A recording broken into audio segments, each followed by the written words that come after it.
Stop. Don't get fancy. Play the song. Stop. Wrong key. Go. Silent night. Holy night. All is calm. All is bright. Round yon virgin mother and child.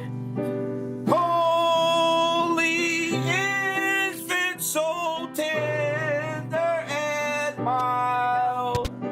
Sleep in heavenly peace.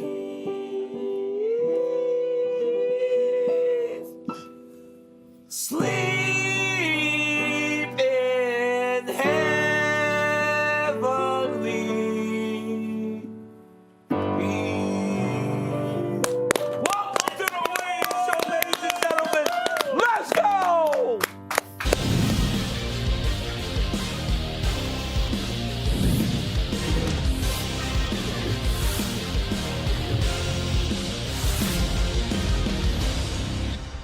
That was so funny.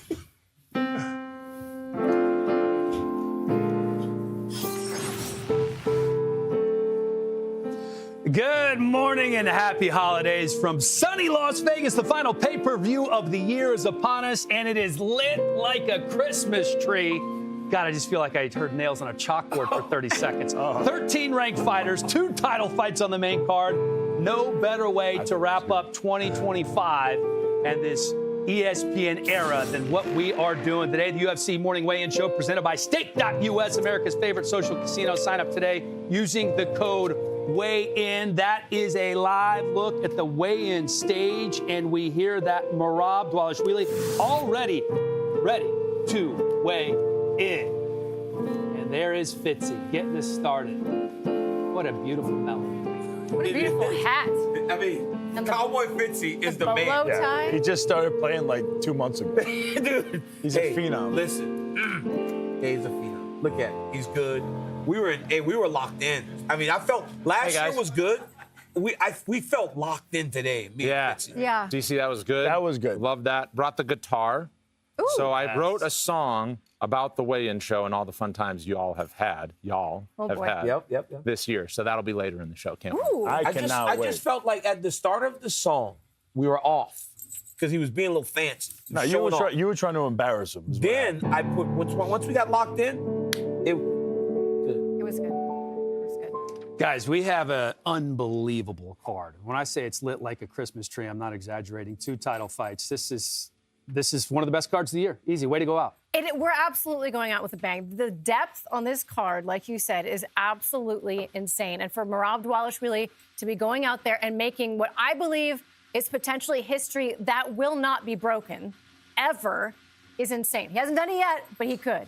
If Merab is able to pull this off, having 4 title defenses in 1 year, I think it changes our sport completely. It sets a different level of what champions are going to be. Sets the expectation. It sets the expectations really high, and then we're going to see more active champions, I think. I just watched Merab in the back because I was the one that confirmed the news that he's here already. He looks awful. He looks terrible because he has such hard weight cuts. To do what he has done, having to cut the amount of weight that he cuts every single time, is as impressive as what he does inside the octagon. This guy's a champion that defends the title, but ultimately he has a big fight every time he steps onto the scale to try and defend those championships. I don't think it's that he cuts more weight than other people. I think it's the way he does Yes. it. He cuts the weight all week long. He kind of starves himself. He works out super hard. He's cutting that water out, as opposed to most guys. Where they doing just the gradually they're doing bring the it water down. loading, and they gradually bring down their water, so they're heavier throughout the week. So He's still doing it when the we old interview school him during way. the week, he looks like depleted because he Yeah. is. But I think last fight he tried to go like the newer way of doing things, and he said he felt terrible. He wasn't losing the weight like all these other guys do. He So tried. Sometimes you need to see those numbers move or it messes Yeah. with you. Like if Yeah. you have a system, whether it's maybe slightly physically less ideal, mentally you need to see the numbers move on a certain day, and he might just have to do it that way. Are we kind of overstating the old school style? Because this is like high school or college wrestling, the way no, he it's not. cuts, right? Isn't It's it? not. How do you even know? So yeah, because no, Dan, see, dude, Dan, it's the holiday season. Tell me about the Epsom salt and alcohol bath that you did. Dan, Brutal. I hate it. Yeah. You know, I don't think it's Lightheaded, overstated. right? I think when people find something that's easier, everybody runs to it. But it's not the best way for everyone. That Epsom salt thing, I tried that once, and it did not work. Me neither. You rather jump on the treadmill and you rather run, and that's Merab's way. And also, he's got something, even last time when he tried to do it differently, right? He said he felt like trash. He did the Epsom salt bath, lost the weight, still was like, this ain't working, went and ran. You would, in theory, by sucking all that water out with the Epsom salt, it should be harder for him to get the sweat going by just going back to hard work. But because he's comfortable with it, he actually made it happen. So maybe it isn't that he was feeling worse. He might be just so set in his ways that trying anything different or out of the ordinary is like, yeah, this ain't working. It's like you're not willing to try much when you know that what you do actually works. Yeah, you gotta go with And what why you should he Don't- change God anything? broke, don't He's got fix it. 14 fights in a row that he's won. Dude, You know? really fast, I know, but like, dude, the fact that he's won 14 in a row and Islam just tied Anderson, we thought those were done. Long streaks. Yeah. All right, let's take a look at this main card, what's going down on Saturday. Jan Blachowicz kicking things off against Bogdan Guskov, one of the all-time greats. Henry Cejudo in his retirement fight, not going to be easy against Peyton Talbot. We have a top 5 flyweight tilt, former champ Brandon Moreno taking on Japan's Tatsuro Taira in the co-main. It is flyweight champ Alexandre Pantoja defending his title for the 5th time against 24-year-old rising superstar Joshua Van. And then the main event, of course, Merab going for history with his 4th title defense of the year in a rematch with former champ Petr Yan. And with that, we bring in the voice of the UFC, John Anik. And Anik, you have met so many times in fighter meetings already. Is there any way to learn anything new about Merab this time around?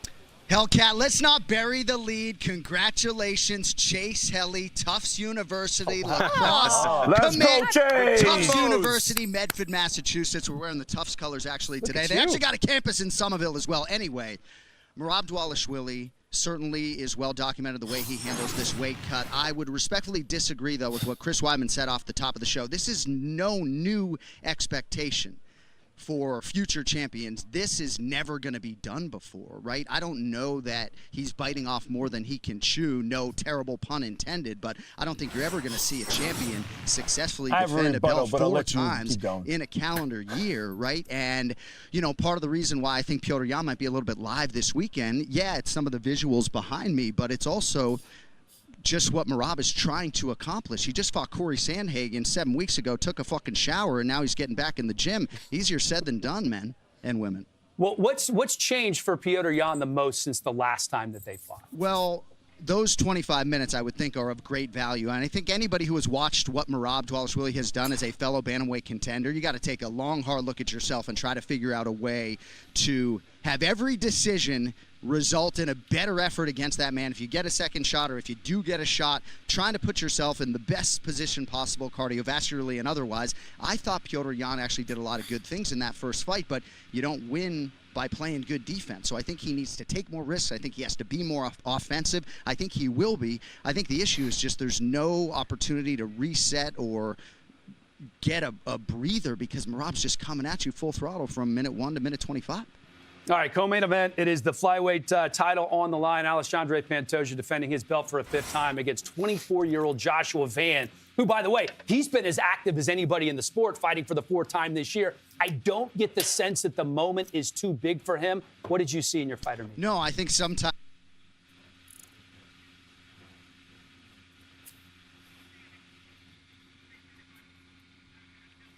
All right, I think we lost John. We had a little technical difficulty there. But let's talk about that for a minute. Pantoja and Van. This is a kid who's fought 21 times. Crazy. In the last 5 years. I mean, every other month he's in the octagon again. When you look at Pantoja, as great as he's been, DC, do you think this is his stiffest challenge yet? I think it's a little bit of a different challenge because it's more boxing based in terms of the opponent and a guy that actually is too young to really understand the threat that's in front of him. that youthful ignorance we talk about at times. But I think that he's seen guys like Van in the sense that the last two guys he fought were strikers. I just don't know that he's seen the athleticism. I don't know that he's seen that explosiveness. It's a different challenge for him. Pantoja's fought the best guys in this division for such a long time, so it's not anything new, I think, technically. But Van, when you watch him in that Brandon Morval fight, the way he's just so slick with his boxing, I'm going to say that there's probably nobody else that he fought that is as slick with the boxing. But the ground game stuff, he's gone against better guys than that. To me, it's the youthful ignorance that DC talked about. There's something about Josh Van winning and winning and winning, and the fact that he's only been fighting, period. He started his amateur career during COVID is absolutely insane. We'll talk more about that later, but unbelievable what he's doing. All right, weigh-ins starting right now. Let's send it over to John Anik. On whom this fight card was built, the reigning, defending, undisputed UFC bantamweight champion, Merab the Machine Dvalishvili. The machine just keeps getting better and better. You know, he started at my gym down on Long Island, and when he first came in, you know, he was talented, he was tough, he worked really hard, but he would just make a lot of mistakes. His fight IQ was never there. And it's amazing because I felt like that was something that would be very hard to change. Now he's one of the smartest fighters that we've seen in the octagon. He's heading into GOAT status. 135, the official weight for the champ, Merab Dvalishvili. He just has it completely figured out. He never gets tired. He's a nightmare matchup for anybody. Look Oh, my at God, him. look at him.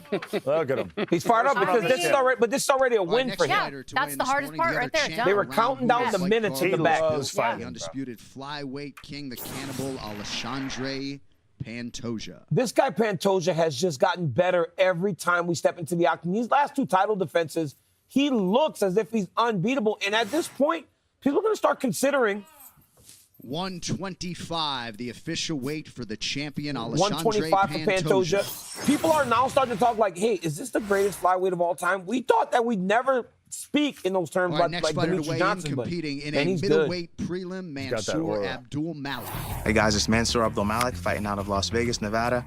I'm starving right now, and I know you guys have all had experiences with post-weigh-in meals, so please tell me your favorites. I need some suggestions.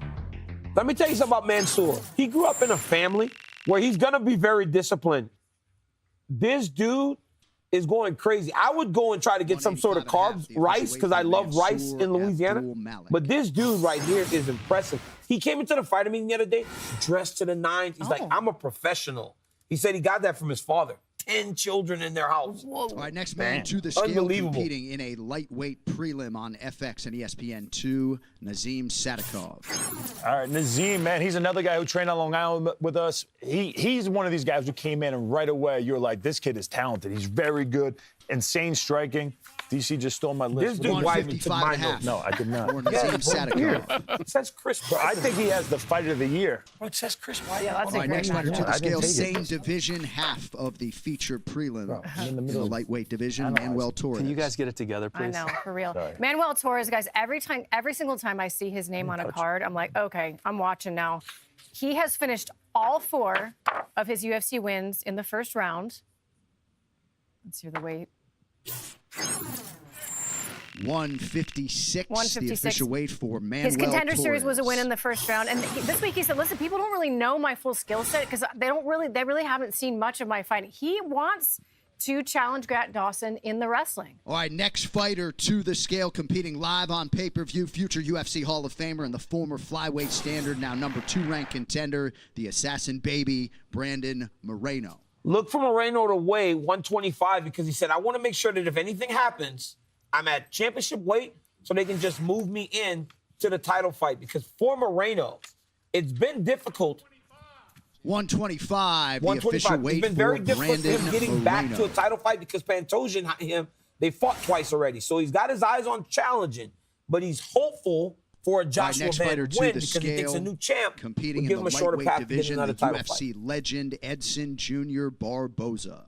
Barboza, man, he's been in the UFC since 2010. I'm pretty sure he's been in the UFC longer than any other active UFC fighter. Super explosive, known for his spinning back heel kick over Terry Edom, crazy leg kicks. 155.5, the official weight for Edson Barboza. How old is he? I think he's 39. He's on a 2-fight losing streak doesn't right even now. look But he's like- been there before. Yeah, No, he looks, like he looks insane. All right, next fighter to the scale, undefeated light heavyweight Ivo Baranevski. I said 39. He turns 40. All right, Evo's nickname is Rudy because he's a ginger, and that's what gingers are called in Poland. The highly anticipated debut of the 24-year-old Polish sensation who's coming off a 206 for Ivo 22nd Baranevski. knockout on this season's Contender Series. 16 straight wins for Baranevski going All back right, to next his athlete to the amateur stage, career. charged with kicking off the pay-per-view main card, the number 5 ranked light heavyweight contender and former undisputed champion, the legend Jan Blachowicz. Yeah, do not forget about Jan Blachowicz. He hasn't won in his last 3 fights, but let's look at them. You have Ankalaev, who he fought to a draw. Then he had a split decision, razor-close split decision to Alex Pereira, and then just lost a very close, very controversial loss to Carlos Ulberg. 206 for Jan Blachowicz. So he's fighting the best guys in the world, razor close. He's right there with all of them, super crafty veteran. All right, next fighter to the scale. Good to see this man back competing in the lightweight division, Jalen the Tarantula Turner. You know, Jalen Turner is a guy that has some big wins over his career. Didn't he retire? He thought about retiring. He did. Just being done with the sport. I'm glad to see him back, but this dude, when he's on his game, can be explosive and he can put you out bad. Tremendous striker, great athlete, so big and rangy for the weight class. And now that he's refreshed, he believes that he can get back to himself and do some special things in this weight class. 155 for big Jalen 55. Turner. He's huge, bro. So tall. He's spindly, though. Who was it? Was it Ian Gary that he trained with, and that kind of reignited his passion for fighting? When you're so young, though, it's hard to really All just right, next walk fighter away. to the scale, the Yeah. number I'm teaching 9 you guys ranked something. women's No, flyweight Dan, that was it. That was it. contender. It was Ian Gary.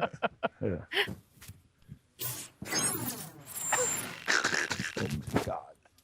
Anytime Helly says something that's actually really on the money, then you know it's not we just him. no-sell it. Carini Silva gone 125.5, 5-1 the in the official weight UFC for since earning Carini a Silva. contract on season 5 of the Contender Series, risen to number 9 in the flyweight rankings. Massive opportunity for her against Macy Barber. I wish you guys would just listen to me. Dan could just say the All smartest right, thing. next We're fighter just to silent. the No, scale. yeah, we don't get competing it. on That's why he's the pay-per-view, best, the number though. 5 He can ranked take- flyweight he can bust his contender, balls all Tatsuro day. Taira. Tatsuro Taira 7-1 in the UFC, coming off a crazy face crank submission over Hyun-Sung Park back in August. He can really do it all, but man, is his grappling game and so fun to watch. I have a story about Dan and I before the show ends today. That's how you know DC's rich with this sweater. It's probably like a 126 $800 sweater. 126 for Got Taira. LED lights in it. It's a wardrobe change. I'm a diva. Yeah, you got multiple wardrobes. This is crazy. Oh my All right, next fighter to the scale, competing in the featherweight prelim opener, Muhammad Naimov. Naimov opening up the show tomorrow night against Tuffala Myron Santos. This will be the first UFC fight in the U.S. for the native of Tajikistan since his debut appearance in 2023. One of 4 fighters from Tajikistan, by the way, in the UFC. Naimov wrapped up his camp 146 for Muhammad Naimov. training at altitude in Denver, so he feels like he's more ready than ever before. All right, next man up, competing in a light heavyweight prelim, Ibo Aslan. Ibo Aslan looking to bounce back from a bit of a stinker against Billy Elikana. He was not happy with that performance, but he definitely has the goods. I mean, came out of the gate in the UFC with 2 crazy knockouts, had a knockout on Contender Series, and he's got a great story. He was born in Turkey, grew up in Austria. 205.5 205, for left Ibo school at Aslan. 15 to become a mechanic, and then later had to kind of make that decision to go all in on fighting, and that is what has brought him here. All right, Trains next gentleman in to the scale, Dagestan the number with 13 Ankalaev. ranked lightweight contender, the other half of the featured prelim, Grant Dawson. Thank you. You know, Grant Dawson is a kid that's so impressive. He can do just about anything inside the octagon. He had a stumble. So what? What's important is how people recover once they have that stumble. Grant Dawson has proven that he can recover, and he's as valuable to the weight classes, and he's low heavy right now. They're going to put the curtain of death in front of him. Look, we were talking, or Laura, you were talking on the weigh-in call the other day about how people just cannot get up from him. His top control is insane. Yeah. His grappling is insane. This guy is an amazing fighter, and obviously is as talented as they come in this weight class. You know how for years 156, the official 156. weight You know how for years Grant Dawson. you were telling us all about how good Islam was before we Yes. really knew who he was? I'm telling you guys, like, seeing Grant do what he does for years and years and years, and obviously he's been at ATT a number of years now, but I kind of always knew the wrestling-wise, that he would find his way to the top. And talking to Chris Duncan, who's fighting this weekend, and also next trained with athlete him, to the scale, back for the first time in a long time, the number 5 ranked Anybody who contender, grapples with Macy him will tell you Barber. that. All right, Macy Barber, she's got 6 wins by knockout. She's on a 6-fight win streak. She had some health issues, so she's kind of not been as active as she wanted to be. Let's see what she weighs here. She makes the 125 weight. and a half for But Macy I feel like Barber. because she hasn't been that active, people are forgetting about how talented she is. When she first came into the UFC, there was a lot of hype behind her, and it kind of fell off just because she wasn't as active. But I think people are going to have to start recognizing how good this girl is. I think. All right, next fighter to the scale. Part of the main card opener in the light heavyweight division, the number 11 ranked contender, Bogdan Guskov. Newly minted nickname, Hitman. Perfect considering how he was dressed at the presser yesterday. That costume was so on point. And he has been on an absolute rip. 4 wins in a row, all first or second round finishes. This guy is an absolute savage. 206, 18 wins with a 100% finish rate. He's got a great story about a bar fight between John Jones and Frank Mir in Russia, I heard that. where he happened to be the bouncer on duty at that time. Bro, one of my favorite things at the press conference yesterday is he was walking off and someone was like, Anthony Smith. Oh. They do look oddly alike. Yeah, they do. Even though one is Russian and one is African American, somehow. Let me ask you about Macy Barber, back for the first time in 21 months. What does she need to do to kind of restore the faith that everybody has had? She's just got to go out there and win. I mean, I feel like all those things are so easily erased when you go out there and you have the type of performance that we know that she's capable of having. When Macy goes out there, puts her foot to the metal and just runs through girls, I'm not saying that's going to be the outcome of this fight, but when she goes out there and really puts it on and performs the way that we're used to seeing her fight, I think just simply seeing her perform is going to be like, all right, we're good. I think it was such a weird situation. I was there calling the fights. Nothing happened when the feature ran. It's going to be important for her. You and I were looking at each other like, dude, it was crazy. It was crazy. What's happening? Look, she has to go fight, and she has to fight impressively. When you have to get trust back in that, and she's going to. Hey, I took my hat off because, bro, look at this. They'll be like, here comes Santa Claus. Here comes Santa Claus. I swear to God, if you don't take it off, if you don't take that off, I'm going to start singing again. I mean, look at me. That's I look good. Let's get one song out of you. You want to Jingle bells, jingle bells. No, dude, you can't be doing that. Why? You can't just sing any song. It's got to be public domain. You can't just. My bad. What are you trying to do right now? Yeah. I just ruined the show. What are you trying to do, Chris? Oh, shoot. Here comes the music. You're going to get a $30,000 Oh, here comes fine. Fitzy. It's your turn, Chris. Sorry. Here comes Santa Claus. All right, let's. We got a little DoorDash sitting in front of us. It's from Paris Baguette, 2 locations in Las Vegas, Spring Mountain, South Decatur. Yusef Zalal. I got some gifts. I got some for you, bro. Look at my boy Yusef Zalal blowing up. My boy, I got DoorDash for you guys, though. Thank you. my boy Yusef Zalal's blowing up. Hey, Yusef. Hey, you keep winning. All of a sudden, you showing up places. Oh, look at this guy, Yusef. Oh, my God. You just brought a gift Thanks for for the DC? Yeah, Food because for DC. No, that's not just for DC. How are you? That's good. a How are Hawaiian you? snack. Hey guys, don't stop. My Hey wife's guys, Hawaiian. no, wait, stop. I know, wait, stop. Come on, come on. Merry Christmas, Merry Christmas. Thank you. Merry Christmas. Merry Christmas from the Black Santa Claus. Where's the African Santa Claus, bro? Give me some. Merry Christmas, Laura. See, I can catch, yes, I Here, can. take these, bro. Now that's broken. There we go. Merry Christmas, Laura. DoorDash Thank you. is the official on-demand delivery partner of the UFC, and boy, are they delivering today with Yusef Zalal in the house. Let's go.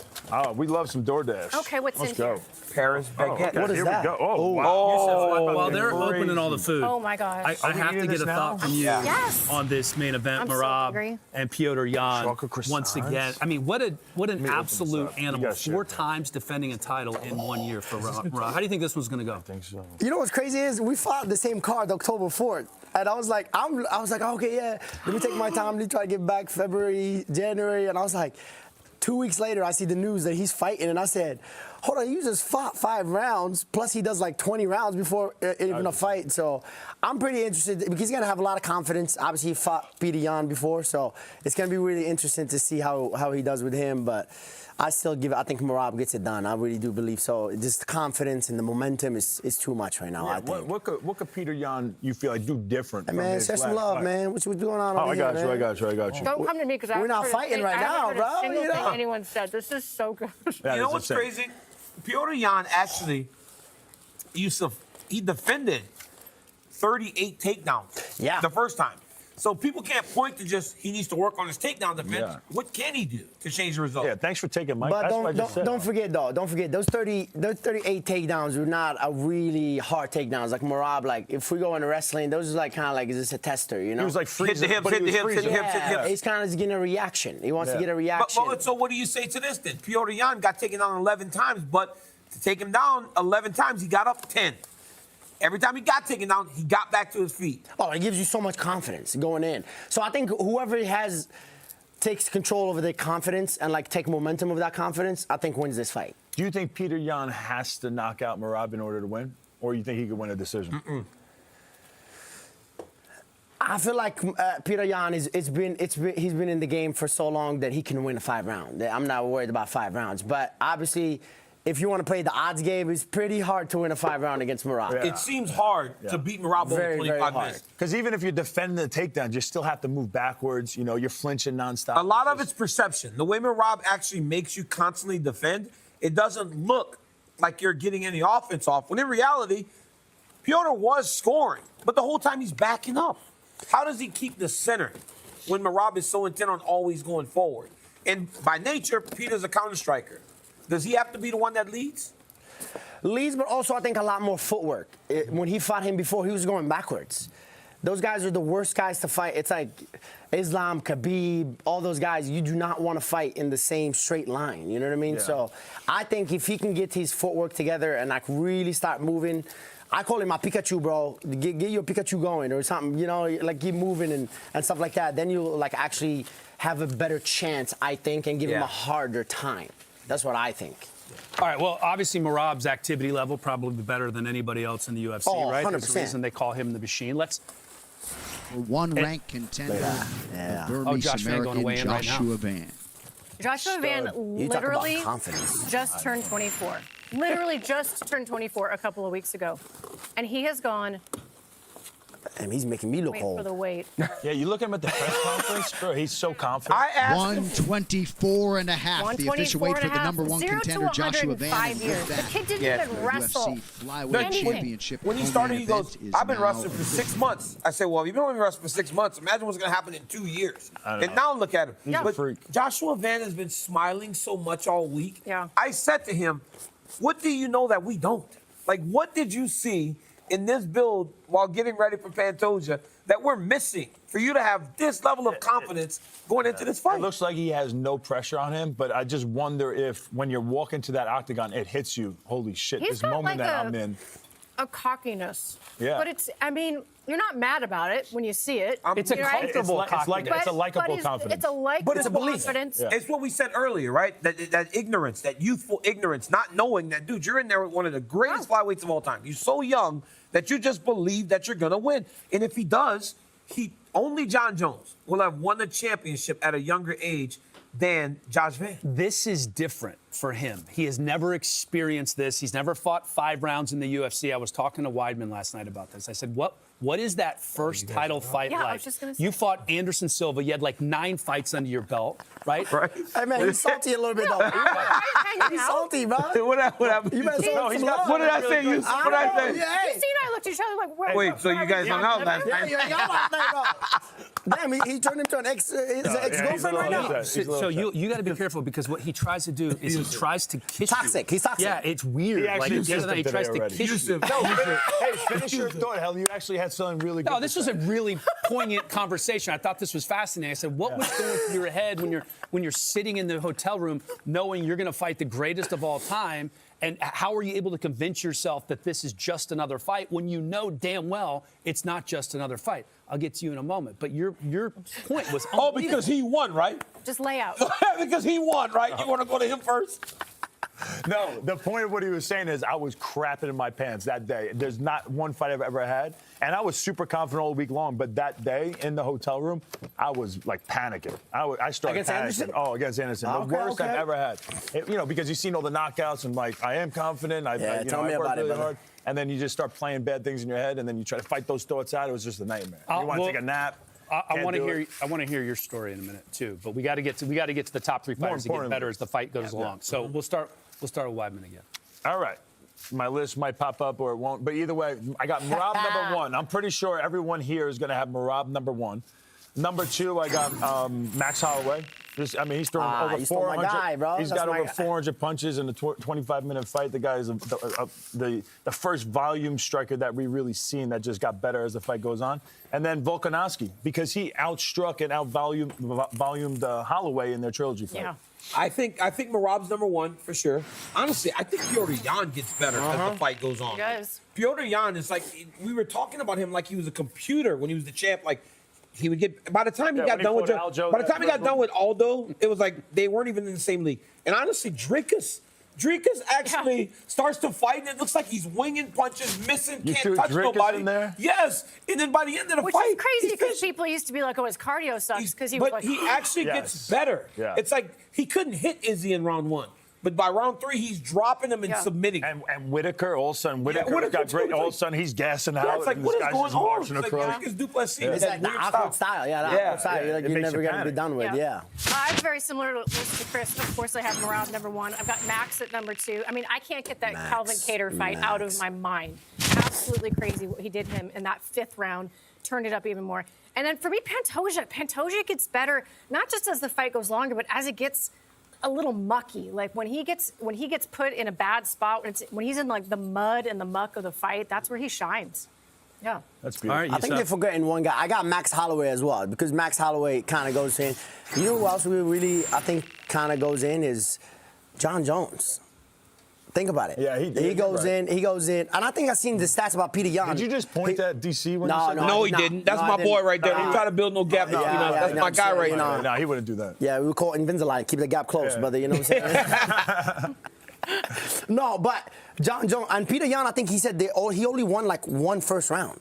Out of like in the UFC, I'm pretty sure, or something like that. You mean Yan? Yeah, Dude is the best. Petr Yan's the best. Takes his time to go He's up. really good, bro. I'm telling you, people like forget how when he was the champion, we thought he would never lose, and then Aljo got him, right? And then it's like, oh well, maybe he's because nobody wants to give Aljo credit, but Aljo's good too. Let me ask you a question. Cain Velasquez was like the Merab back in the day. You trained alongside of him. If you have Cain Velasquez in his prime and Merab in his prime, and they're in the gym, who's outworking who? Cain Velasquez is killing Merab. There's a heavyweight. Hold on, brother. What you mean? A heavyweight. In terms of I'm not work, talking about No, he's not fighting. talking I know about- he's not Merab talking works about hard. heavyweight. He's talking about I know same. Merab works hard, but bro, I've never seen anything like Cain Velasquez work. But I've never watched Merab train. I've never watched him train, so I don't know. Bro, there's no way. But bro, I'm telling you, he doesn't outtrain Merab. bro, I've never seen anything like You guys agree? Merab is the hardest worker I've ever seen. Bro, we were stopping. Merab is the man. Merab is a guy. But listen, no, he works. Merab But is listen, Can Merab hear me? I know he's here, but listen. Oh, he probably does. Hey, listen, bro, we were trading on when Cain was getting ready to fight Brock Lesnar. 5 of us were switching every 2.5 minutes to try to get him to 25 minutes. And then they were going through us, and then we were going back in. 25 minutes, he was sparring like 10 guys. You know how he got his contract? Bro, they brought 2 UFC fighters into the old garage that the Tough used to be at. They said, Cain, you don't need to take care of your toys today. Your partners, beat them up. Neither one of them lasted a round. Merab does that on fight day. Yeah. Boom, Youssef, bro, drop the mic. 5 wins in a row. Yes, You're one of sir. the great stories in the UFC. You're in, you're out, you come back in, you dominated, you rock Josh Emmett, you submit him in the first round. What are we doing next? I don't know, man. Anybody in the top 5? You know, this division is all like shaked up a little bit. Now they announced the championship, obviously, so that makes it a lot easier. So obviously, I've been calling Laurent Murphy for the longest, but obviously, I really don't care. Whoever is in the line, I'm ready to go. I know that the 2 people that are above me is Arnold, and he got a fight, and the only other person is Aljamain. So I think that might be a fight that's going to happen. Since Lerone didn't get the title fight, is that a possibility? I would love to, that'd be yeah. a great I know fight. he wants to fight in March. I can't fight in March because of Ramadan, so I was like, I can't do that. But, hey, like, let's go January 24th. I know, I think he said he's ready to fight, so January 24th, or I even go to Sydney. I don't care. Like, What a lot about of guys what about Yair in February in Mexico? can't fight that either, brother. But, yeah, I would love to go fight him, too. Dumb question. No. Hot dog.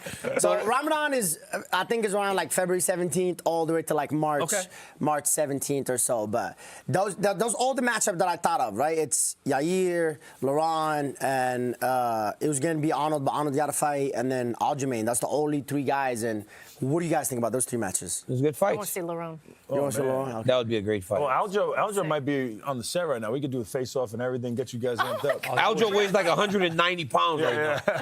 Hey, it's that movie life. It's that honeymoon life right there. That's right. There it is. That's right. New Yusef, wife. thank you, my friend. Thank you, Thank you guys. so Thank you much. guys Good luck so with much. everything. I Thank you appreciate you guys. for the food. That Hey, was Blue Jack. Shout out to DoorDash, so baby. good.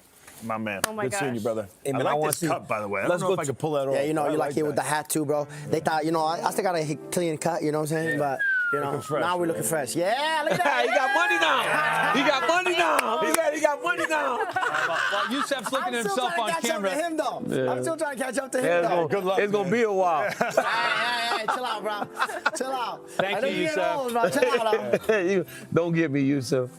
Time for a little message you from our taking the partners croissant at with you? Draft. Hell yeah, bro. Oh, my I got God. this. I got it. From the bow and arrow and billionaire strut to a style-bending dance and T-City executioner, there are tons of ways to walk out to the octagon. And on DraftKings Sportsbook, there are just as many ways to bet on the big fight. Props, spreads, same-game parlays, over-unders, futures, and even live betting during the fight. Not doing a walkout, guys. DraftKings, the best place to bet UFC. New customers bet $5 and get $200 in bonus bets if your bet wins. The crown is yours. The term active champion has been applied to many of the greatest fighters to have donned a UFC title belt. Throughout the UFC's 30-plus years, several gladiators have answered the call to defend their title whenever, wherever, and against whomever. But tonight, Merab Dvalishvili will compete in his 5th UFC title fight in less than 16 months, a run of activity that is equal parts machine-like and unheard of. In the mid-2000s, one of the original flag bearers and iconic champions in the sport, the Iceman Chuck Liddell, went on a blitz through the light heavyweight division, winning 5 title fights in a span of 623 days. Mighty Mouse Demetrius Johnson once went on a 12-fight UFC flyweight title fight win streak. Shortest span between 5 of his brilliant performances was 609 days, good for 5th best. Back to the old school now, where the original dominant welterweight champ Matt Hughes won 5 successive UFC title fights in just 539 days, a whole month faster than DJ. Right alongside him was fellow Pioneer Wing Hall of Famer Tito Ortiz, who was a mainstay on major events while fighting for the light heavyweight crown. The Huntington Beach bad boy logged 5 title fights in 530 days. In more recent history, the last few years have belonged to Poatan.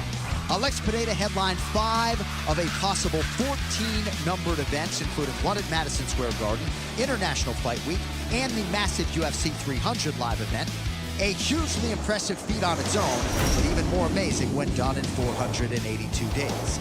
But believe it or not, the aptly named Machine will shatter that mark tonight. When he steps into the octagon, it'll mark his 5th title fight in a span of 449 remarkable days. And should he win, he will be the only fighter in UFC history with 4 title defenses in 1 calendar year. Makes you wonder if that Machine even has an off switch.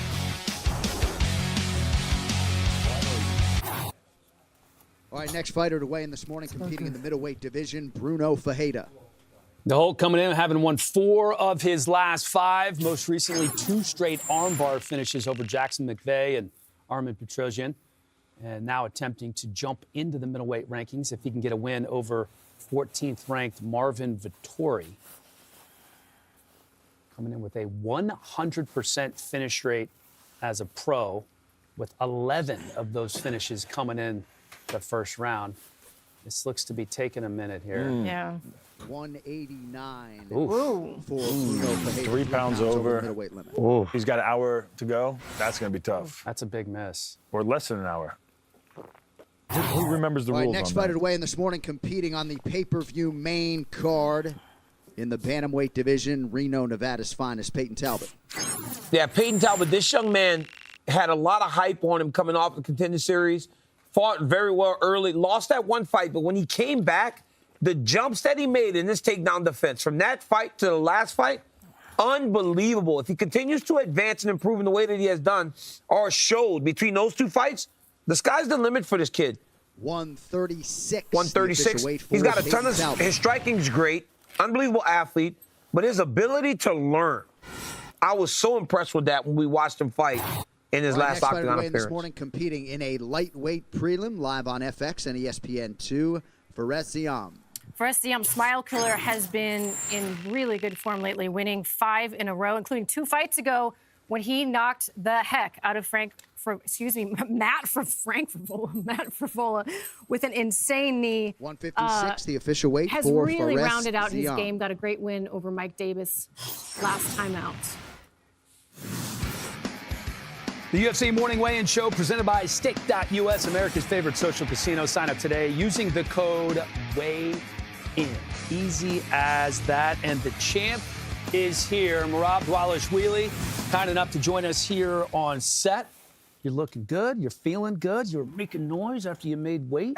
You only had to cut 4 pounds. You like 4 days ago, we were talking about how different. Hey, look at this guy, Merab. This is we can't control him. He says dumb shit all the time. Merab, we can't control him. He says dumb shit all the time, Merab. In the last week, when you're on in bed, you said you had 4 pounds to go. You do it in a very different way than everybody else who has to cut 10, but it works for you. Why does it work so well for you? It's never easy. Weight cut is hardest for everyone, I mean, for me especially, it's always hard. And thank God this weight cut is over, and now I can recover. I can drink, and little by little I'm gonna start eating.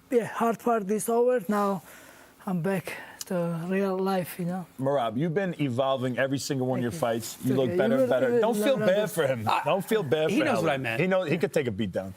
You're getting better and better. For this fight in particular, in the short time that you had, what do you feel like you really improved on coming into this fight? I think I'm getting better everywhere. I'm getting more confident and then more experienced, So I think I will show more striking this time and more my skills. And of course, I always have this pressure, good cardio, and wrestling and takedowns. Merab, you had just started to like Petr Yan, and at the press conference, he started making excuses. Yeah. You said, you have any excuse now? Are you ready to beat him up again now since he act like this? Yeah, and especially I tell him to, doesn't matter what, after you are welcome to my jacuzzi, and he said something. Only guys in the jacuzzi. Yeah, girls, something. I invite him as a friend, and now he make this bullshit. I don't understand. Now again, you don't like Petr Yan. Yeah, exactly. Petr Yan. Yeah, and he said, it's easy to fight your home in Vegas. Like, my home is not Vegas. I just live here, but he can do same. But he rather live in Thailand with all the lady boys. Yes. I like weighing Merab. That was good. So he offended you in one or two comments. You were like, all right, I need that little chip on the shoulder. Exactly. I'm not mad at him like I was first time, but still, like yesterday was weird. He was making excuse like bullshit excuse. One arm. Yeah. But it's okay. It's okay.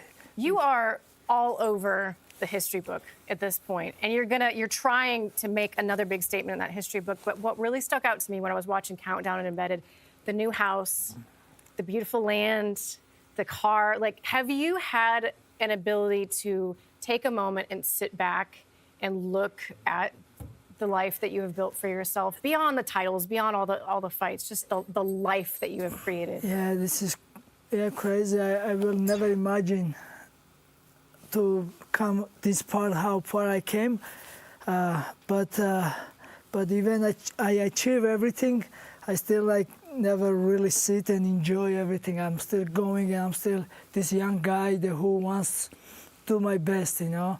Yes, I have beautiful house, beautiful land.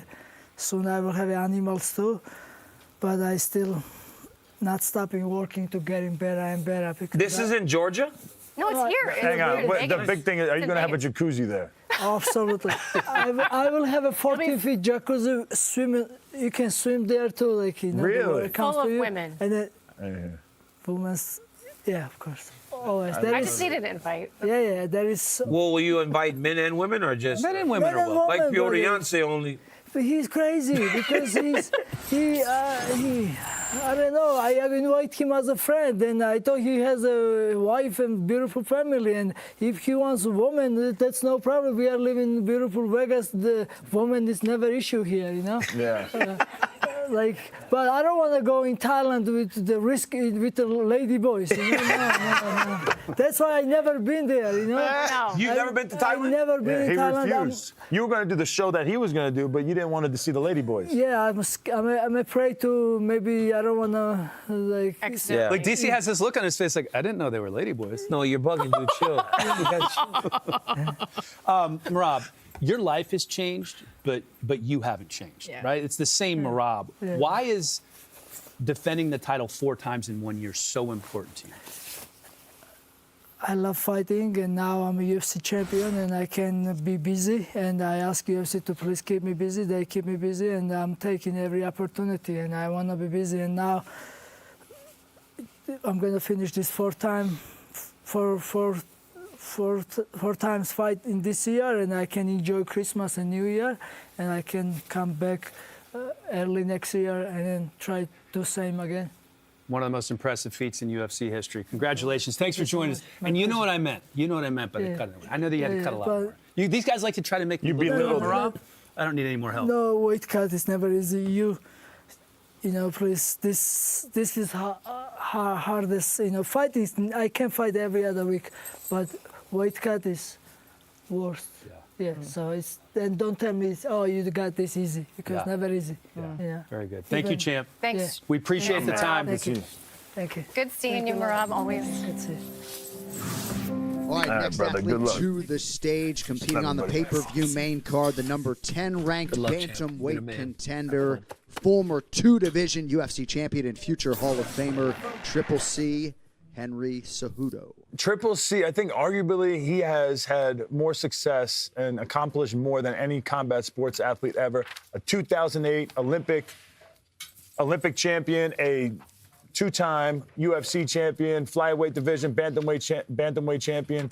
He has done it all. Now he's in his last fight and his last weigh-in, and it kind of looks like there's this little suspect here. Looks rough. 136. 136. It was a hard weight cut. Don't look at his face. Yeah, he's not hiding how hard it was. Relieved. There you go. He's got his That thing little going. burst of His energy to get cringe. that little The mean bit. face. Yeah, he's got to do the bit. He was hurting bad. You could tell he's hurting. Okay, walking back. That's the beautiful thing, though, man. As hard as it is to make the weight, by the time tomorrow night, 30-something hours. All right, More. next fighter to You're the fine. scale, the number 14 ranked middleweight title contender, former world title challenger, the Italian Dream, Marvin Vettori. Hey, Marvin Vettori, he challenged the belt for with Adesanya, so he's been on the top of the division before, but right now his back is kind of against the wall. He's on a 3-fight losing streak, looking to get back into it, getting a win here. You know, really fundamentally sound southpaw striker. 186, the official weight for Marvin Vettori. But he's used wrestling a lot in his fights too, so he's become a really well-rounded fighter. Joshua.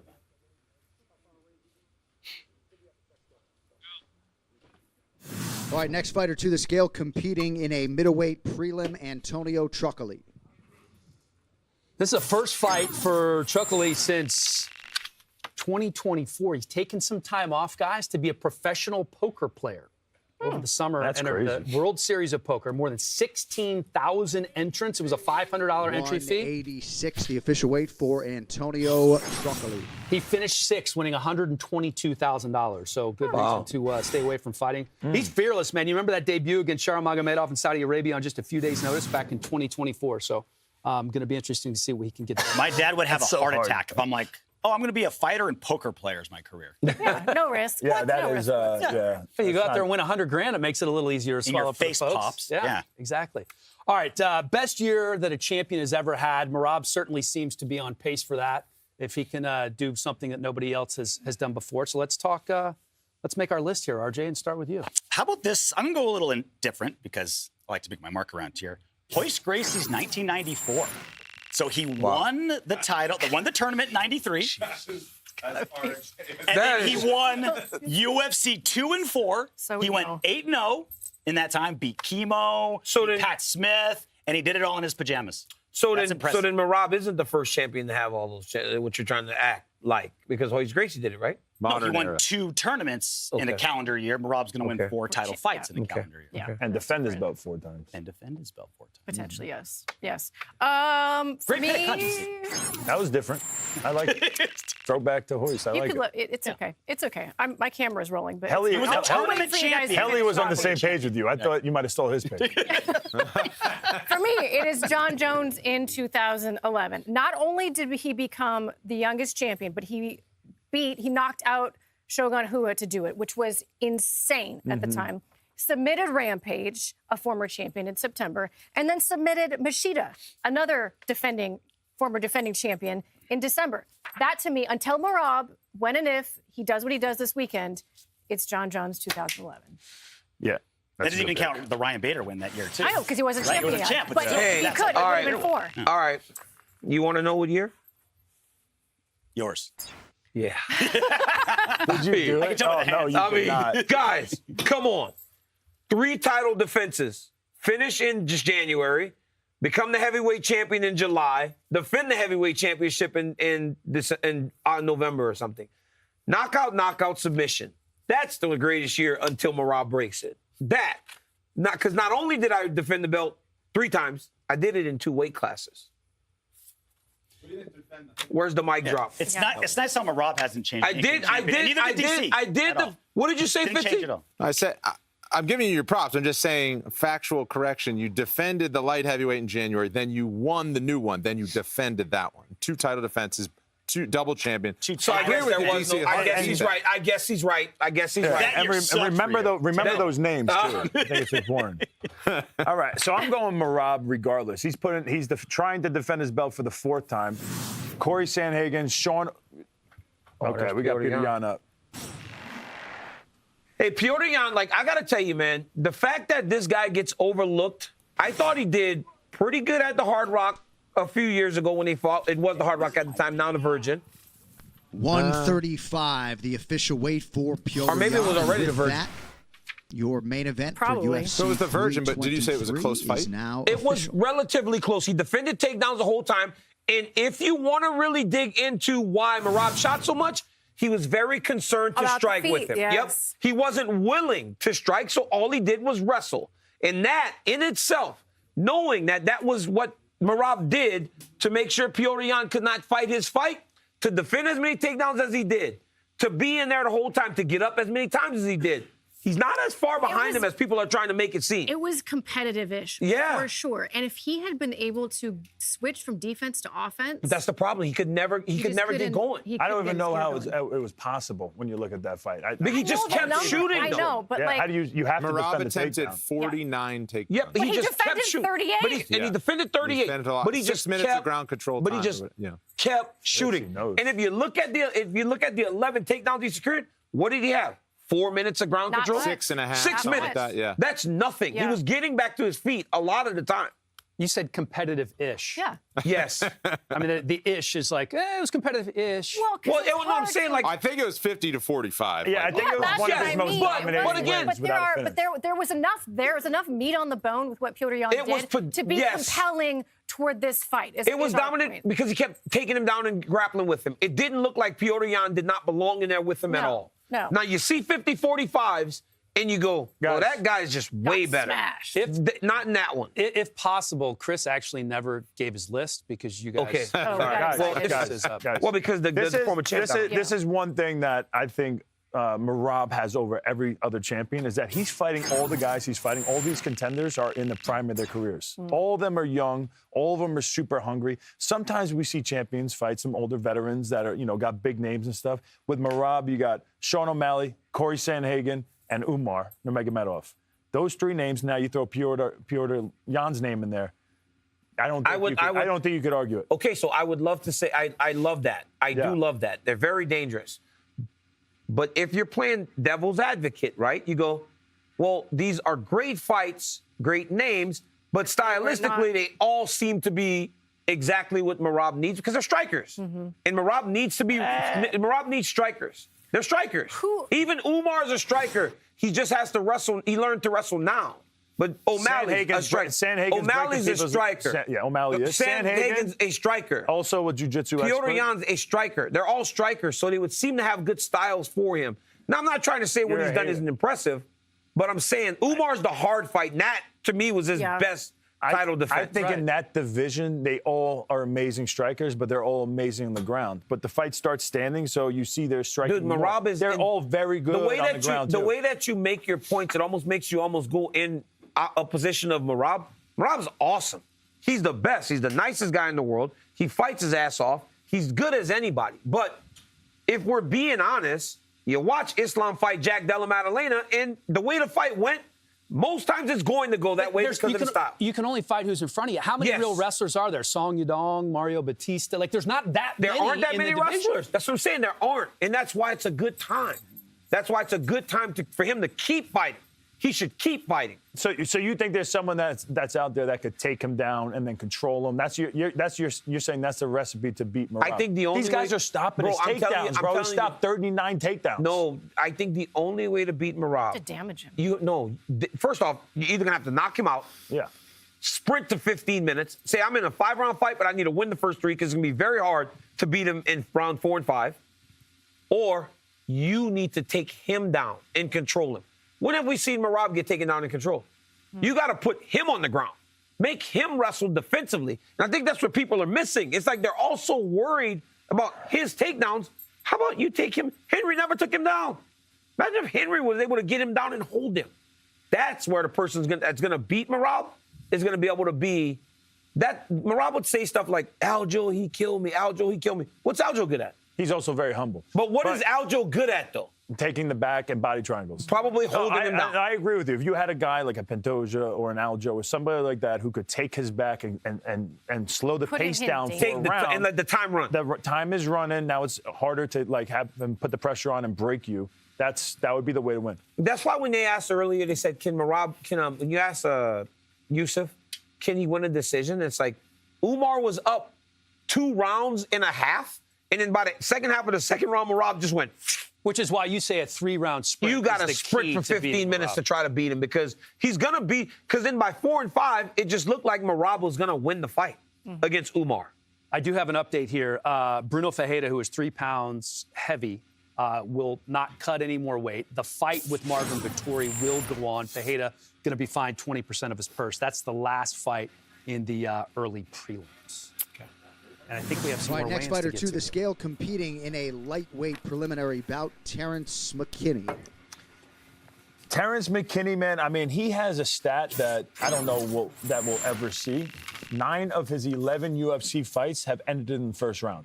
So it's not always him winning in the first round, but sometimes it is, sometimes it's not. But the fight gets finished quick every single time. He brings it all in immediately. What's up, Josh? How you doing? 156, the official weight for Terrence McKinney.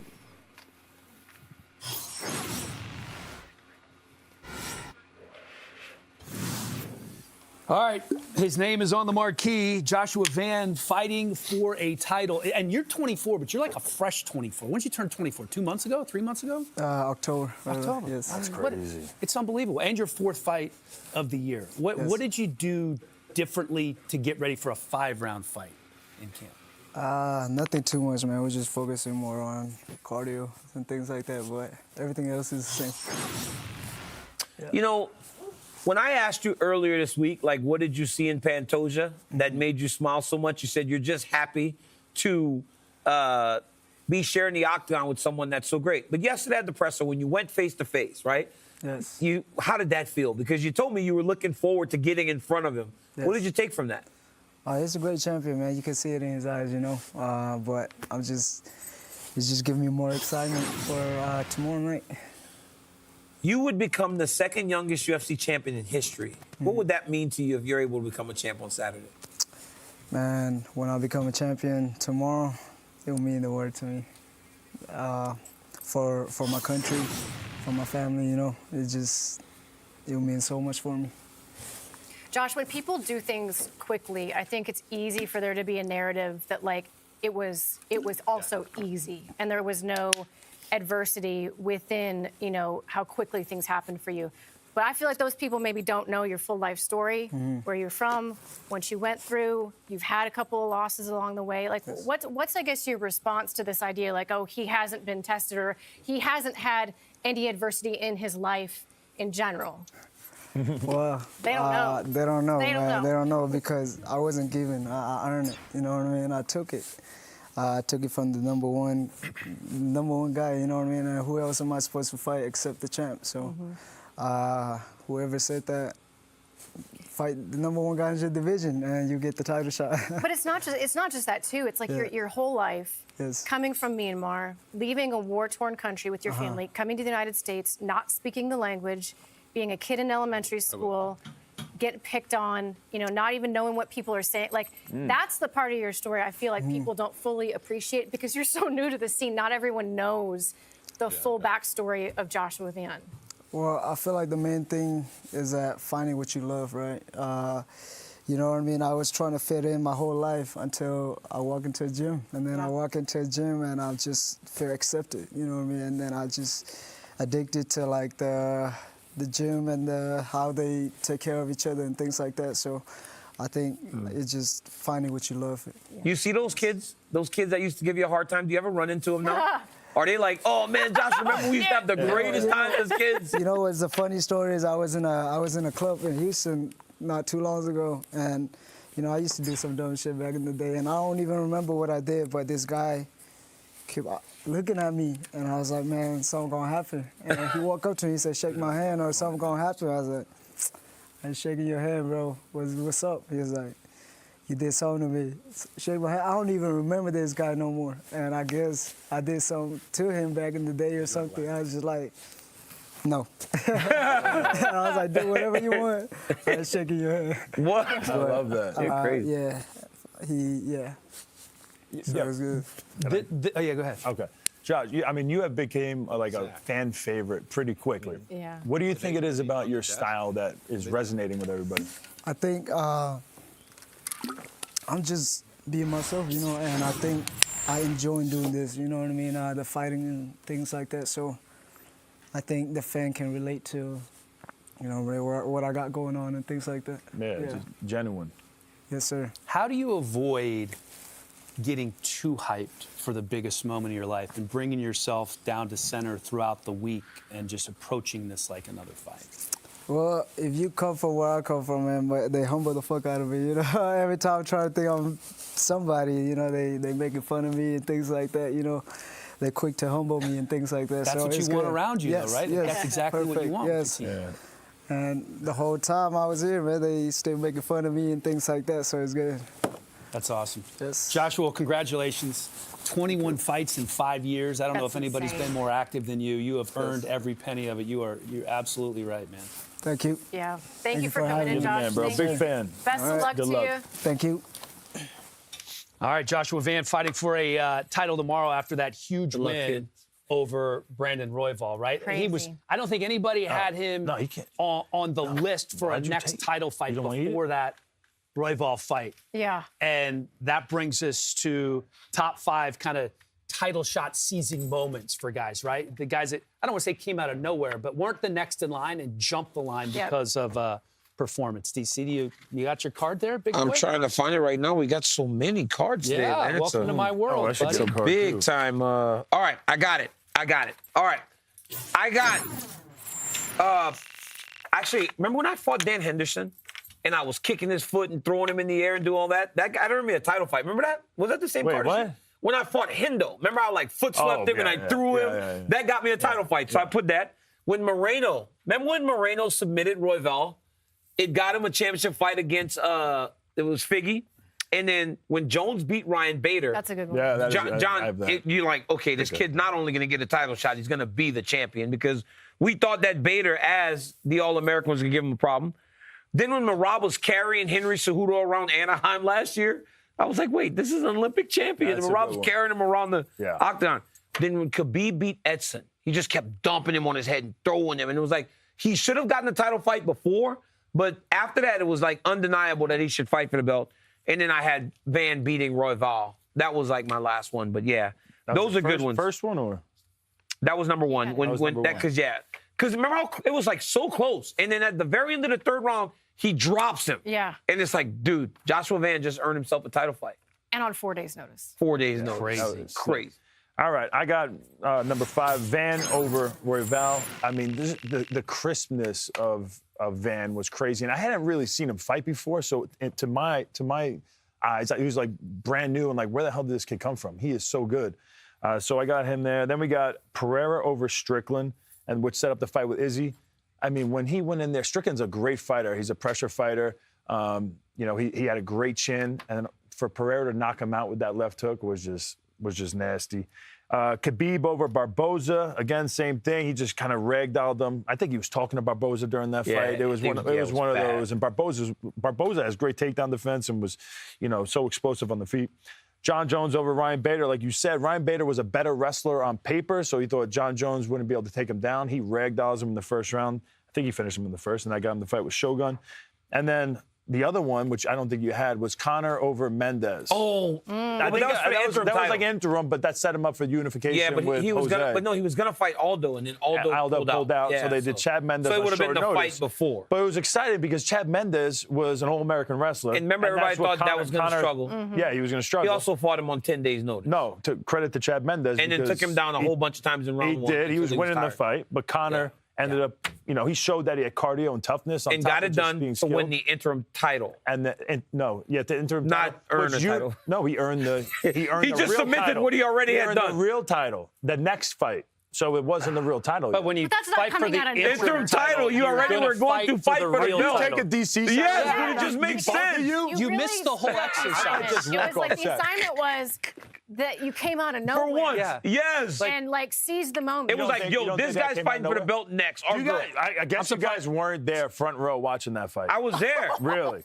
Because if you were there, you'd be like, holy crap. I was this guy actually there. deserves a title Literally, the shot against definition- Jose Aldo. He was going to fight Aldo. The definition of Shut having up. an interim title is that you are going I'm to right fight. and you're wrong, and that's it. Okay, all right. My list. Oh, my God. We got a bunch of haters out here. I got the best Number pick. You guys 5, don't want to talk about I it. have Cody Garbrandt knockout of Takeya Mizugaki. It was number 8 versus number 11, but he had been knocking somebody. It was like, again, it was 48 seconds. They just kept getting crazier and crazier, so he made himself undeniable. This is a weird one. Sean Strickland knocking out Abus Magomedov, okay? Strickland had been knocked out by Pereira, kind of a weird close loss to Cannonier, decision over Mavov, like was not hot at the moment. And then he knocked out Abus Magomedov, made an impression, got the shot. Yeah, but And he was honestly, struggling did we? in the first round, too, did right? we? Wasn't it Yeah, very he close? was. Wasn't it He like he was. was kinda getting Abus was in his second Sean fight. was number But did we 7. know? But did we know? Like, I think he honestly just got the title fight. That wasn't a fight where right afterwards everybody was like, "Well, that person's fighting for the belt." Laura, that is. But he wouldn't have got the fight if he hadn't had that have done what he performance. Yeah, did. but it wasn't like he Sean was. doesn't knock guys out.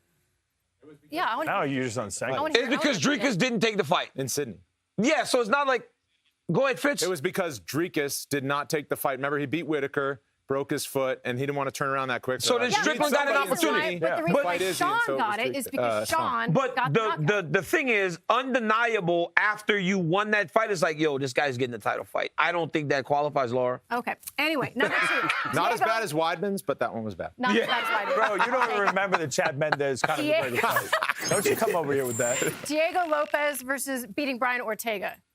So, Oh, yeah. and it's really more of like the whole Diego Lopez trajectory because it wasn't just the win over Brian Ortega. It was the fighting Dan Ige on like a couple hours' notice. And then it was what he did to Brian Ortega and just the way that he beat him. And then number 1, Josh Bannon versus Brandon Royval. That one to me is number 10 versus number 1 on 4 days' notice. And to go out there and have that type of fight and get the win is just nuts. This list kind of makes the most sense to me out of the 3 lists that we just. Chris, let's just absolutely destroy his list. Oh, it's gonna just burned. be easy. It's burned. Did you throw it away? Yeah. Wait, what? Wait, no! It's gone. No! Next fight is ChatGPT, did you do it? Oh my God, that's crazy. ChatGPT lied? Oh my God. All right, Chris Duncan. This guy, man, I seen him. He fought one of my teammates on the Dana White Contender Series, Charlie Campbell. Campbell was looking really good, and he had a crazy, vicious knockout, ends up winning. Comes to the UFC, he's 5-1. I think he's on a 3-fight win streak right now. The official weight. Very for dangerous, Chris tough Duncan. dude, heavy hands, likes to finish fights. And he's got a, what has he got, a stone? That's his a birthstone? Yeah. Oh. His mom Oh, was it's got murdered something representing his before. mother. It's his beautiful. daughter. It's like they're, That's it's like they're, amazing. yeah, it's a great piece. All right, our final athlete I to got weigh in this something like morning, competing in a featherweight prelim, Myron Santos. Myron Santos, 4-0 in the UFC since winning TUF 32, went up to 155 in May and beat Sadiq Youssef soundly.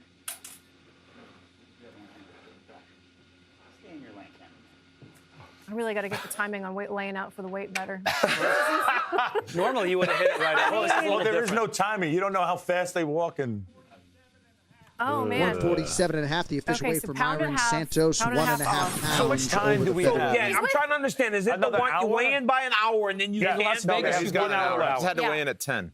He had to weigh in by 10. But I think he's He's done. done. He's given. I think he's given up done. on it. You know, Which really sucks because he's on a tear. He's with a new team. He's with the Nerds now. He moved to the Fighting Nerds in September and is fully in on that team. Literally moved home back to Brazil with his family. He's done with Vegas. Not that anything bad happened, but so it was a big deal for him to be on this streak with a new team, and then that really takes the air out of it. Can we just say how informative she is? Yeah, she's very smart. teaching us. I don't love when they have an hour and they don't even try. 2 pounds. 2 pounds is a lot. I get it. 1.5. Yeah. Sometimes it's not their choice. So are they Sometimes just? the commission But tells them they have I to know. stop. But do we know that this is the case where we have 2 people that have 2 pounds, 3 pounds in an hour, and the commission's going, well, you're not getting an opportunity to do it. What do you do if you're them? You're at the apex. It's kind of cold in here. You got to go don't get have a restarted. sauna. You got to So- get restarted. So you have to bring your You yourself rubber said suit 3 here. pounds was not really doable. No, 3 it's pounds not is in an easy. hour. It's hard, but you should at least try. You can You get said 3 pounds Well, is it kind easy. of depends how dehydrated you are. If you are at the end and you stop sweating, it's You're not over. doing a pound. You're not done. doing 3. Yeah, But definitely a pound, not. pound and a half, 2, you could do. can surprise Yeah. yourself. You could still do. There's been times I stopped sweating. I thought I was done. I just kept going to the sauna, and somehow it eventually came What's off. crazy though is like a pint's a pound. Think about a pint full of sweat. It's a lot That of is a water. lot. Yeah, it's a lot of water. It is a lot. I'm gonna. But you know start drinking. what they say is that if you get, let's say you go on the treadmill and you get a sprint in and you start having that first glaze where you're like, I feel like I just broke a sweat. They say that's 0.2 immediately. Really? So that's 0.2 right Because that's there. all over your body. If you it's can all over. sweat for 10 minutes, a pound. That's Every not- 10 minutes, a pound. I don't mean to argue with you, Is but as what- a woman, that is never how it works. Really? I could sit in a sauna. This happened. I sat in a sauna with Tim Elliott for 45 minutes. He's like dying there. He's like, get out, go weigh yourself. Half a pound. But sauna's different. Active workout. Like Yeah, if you're on if the you're working, treadmill, you have the like, rubber running. suit on. I had sweet sweat. I had You the can sauna just suit. I walk. was jumping. If I was you're- shadow boxing in the You weren't sauna. doing it. You weren't doing it right. I'm just kidding. You guys are making me thirsty. We haven't even had a Monaco yet. Yeah. Hey, Lauren did. Monaco. Look at me. I'm sweating now. I'm sweating You're now. sweating now. So There you glad I go. don't. That's All right, what UFC and Heirs unite to revolutionize athletic Oh, yeah. Let's- we optimization haven't trusted by drank the yet. Performance Institute and Champion started. Fighters. decent. Heirs sets a new standard for performance technology. We asked some fighters on the card for their optimal ways to recover from training and the grueling nature of MMA. Let's take a listen to their thoughts. One of the most hardest part of the training camp on training is obviously the tiredness after training, right? Like to be super exhausted after your, I don't know, 3rd or 4th session of the day. But one of the things that helped me a lot is obviously rest, be in my home, and do my physical therapy and sleep well. That's the most important thing. After a hard workout, I like to take a very good hot shower, get a good food, and relax relax in my couch and watch some movies. The hardest part about recovering from training is just time. You know, going through these ice baths and doing other things that'll probably get the kinks out. But, you know, to me, it's always been stretching and massage is what makes everything better. Well, the hardest things to recover from training is getting rid of the soreness. And I found out that, you know, Copeland's really helped with that. Training is always hard, and after a hard training session, we all need recovery, but my recovery is just get some sleep, and the machine is back to the gym next day and do same thing. Ayers trusted by the UFC for better sleep and recovery. And we did get a little information on Santos. The commission asked if Santos wanted to cut more weight, and Santos said, good. He said, I'm good. That means he must have stopped sweating, Means he's and not he good. just knew it was impossible. Sometimes, I guess, when you know, you know. Right? And sometimes you're not in the right frame of mind. You're like, 20% of my purse, I'm good, I'm tired. But then you think about it the next week, you're like, You're going to be mad. I should have just You're made gonna that be mad way. next week. You're going to be mad next week. All right, we have a little helmet game. I'm sure we have a video example of this game. This is going to be really, really fun. Oh, yeah. And I get to pick who goes first in this game, boy. since I'm the defending champion, as per usual, on the weigh-in show. You are? Yeah. Oh, you guess who hit you? Oh. Okay. Yeah, it's fun. How hard can we hit each other? Oh, not that hard. Don't be like that, DC. Well, Yeah, we're not, you can't go that hard. We don't because have this is just a motorcycle bike helmet. Yeah, bike helmet. All right, Senko, have a seat.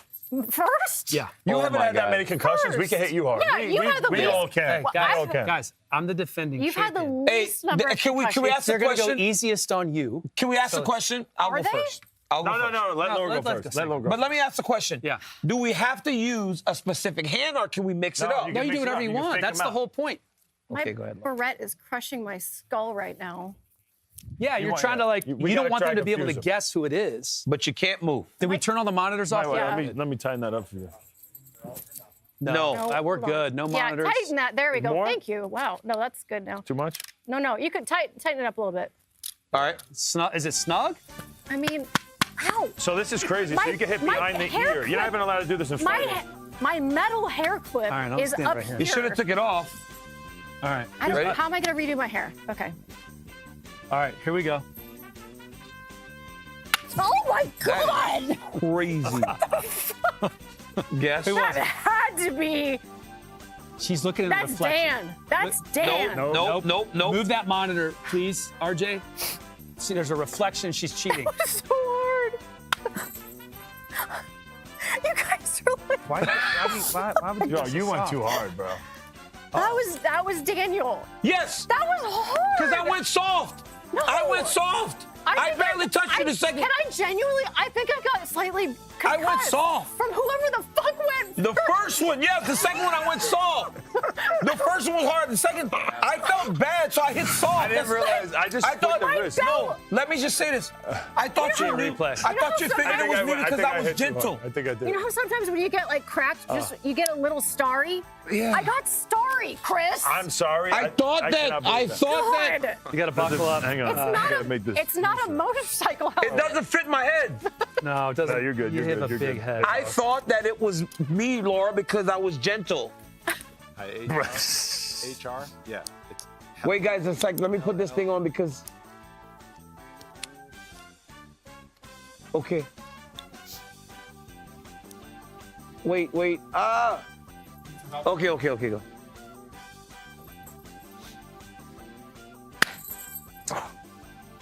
That was Laura. Nope. Oh, God. Right here. Yeah. That was Laura. Holy shit. That was Laura. Was that Laura? Oh, no. Here she goes Slapped again. the shit out of my ear. It hit. I'm trying to be sneaky. You trying to get me back? That was hard. That was trash. I don't want to hit you again. This is awful. Chris, can you go? I didn't even get to hit you. No, she has to go. I don't want to go. I don't mind going. All right, let Chris go. Let Chris go. Let's go, Chris. It Hey, hurts. Chris, you got a nice haircut. Did Tyler get you? Yep. Oh, Tyler's good. Look how he has such a big face. Yeah, because we just feel bad, man. This is not a great graphic. It's not a great optics. You got Not great old face. optics. He's like the Iron Chin. Don't hit my arm, whatever you do. Okay, okay. Oh, my God, hang on.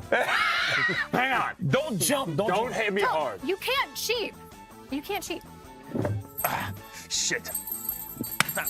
That's DC. You're a piece of shit. How? How'd you know? Because you hit me hard. No, I didn't hit you hard. You did. You big old meat hands. I didn't hit you hard. Sausage fingers wrapped around. So you didn't hear Laura's thing jiggling? No, I knew it was your hand that just hit me. I'm concussed. Dude, that was crazy. I just can't. I haven't even hit you yet. No, That's Laura, the don't best hit. part. Don't I move. can't wait. That was Helly. That was Helly. Early hit. Oh, yeah. Oh, yeah. We're I done? didn't get the hit, DC. This is going to mess up my hair a little bit. Laura, Somebody's going to fuck me up here. I can already sense it coming. Oh! That was Weidman. Oh!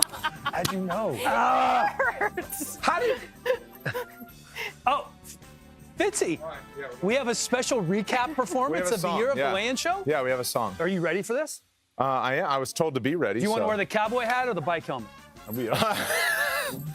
You know, I might play and sing like I need the bike helmet, but I'll keep the cowboy hat. I'm going to stand. I'm going to stand. Fitzy's incredibly talented. Are we supposed to go back there or to the A desk? much better singer than Daniel. Hold on, I got to put my guitar on here. man. Are you guys? Are we at the desk? Yeah, I need to warm up a little bit here. Just a little.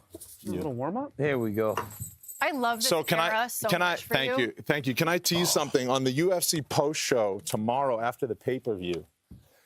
ESPN asked me to write a song celebrating the 7-year run of the UFC on ESPN. So we shot that feature in New York City a couple weeks ago, and they put all the great moments to it. So I've been told it came out really well.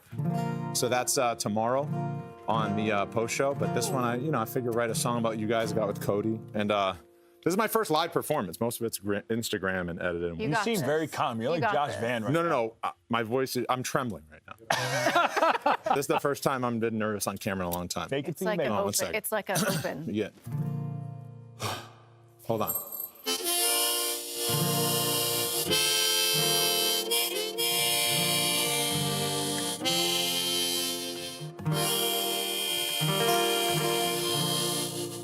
Does it sound okay? Yeah.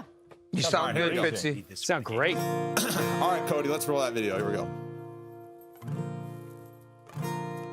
From north of the border to down under the Middle East to New Orleans, New York, LA, Chicago, and everywhere in between.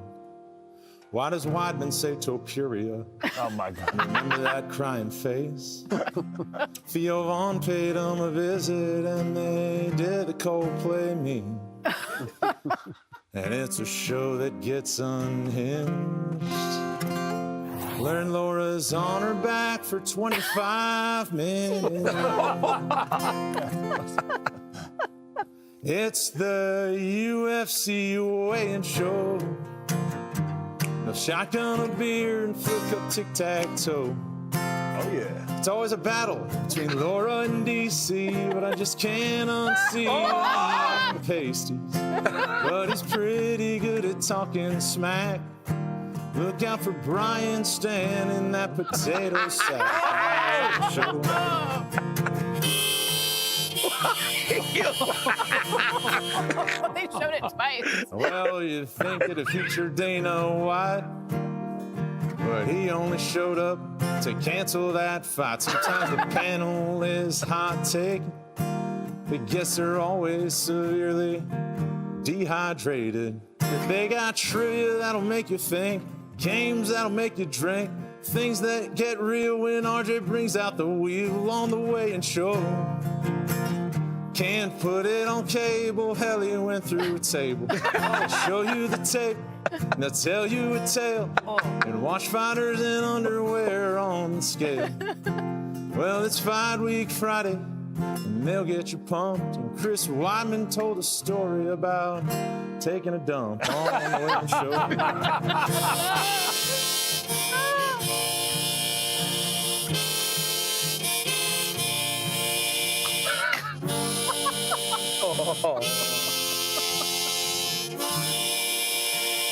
Trash. Yes! That was good, Fitzy. Amazing. That was really good. I am a fan Yes. of yours, man. Everybody. I'm coming to any of your shows. You everybody. That was you are so unbelievable. good. What a voice. What a voice. What a musical. Fitzy, where'd you learn Serene. that? I started playing guitar in July.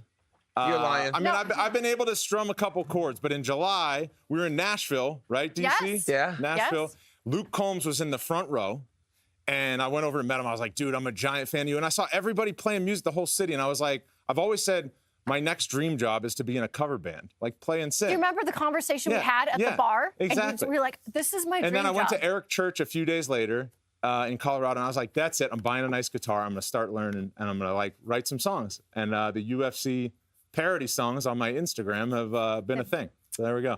Dude, I love it. What's your Instagram social so everybody knows? At Brendan Fitz TV. Let's go. And they are thoroughly entertaining. They're very good. They are so good. He recaps every show. Fitzy, I gotta be honest, man. I knew you were a rich kid. Never more than right there.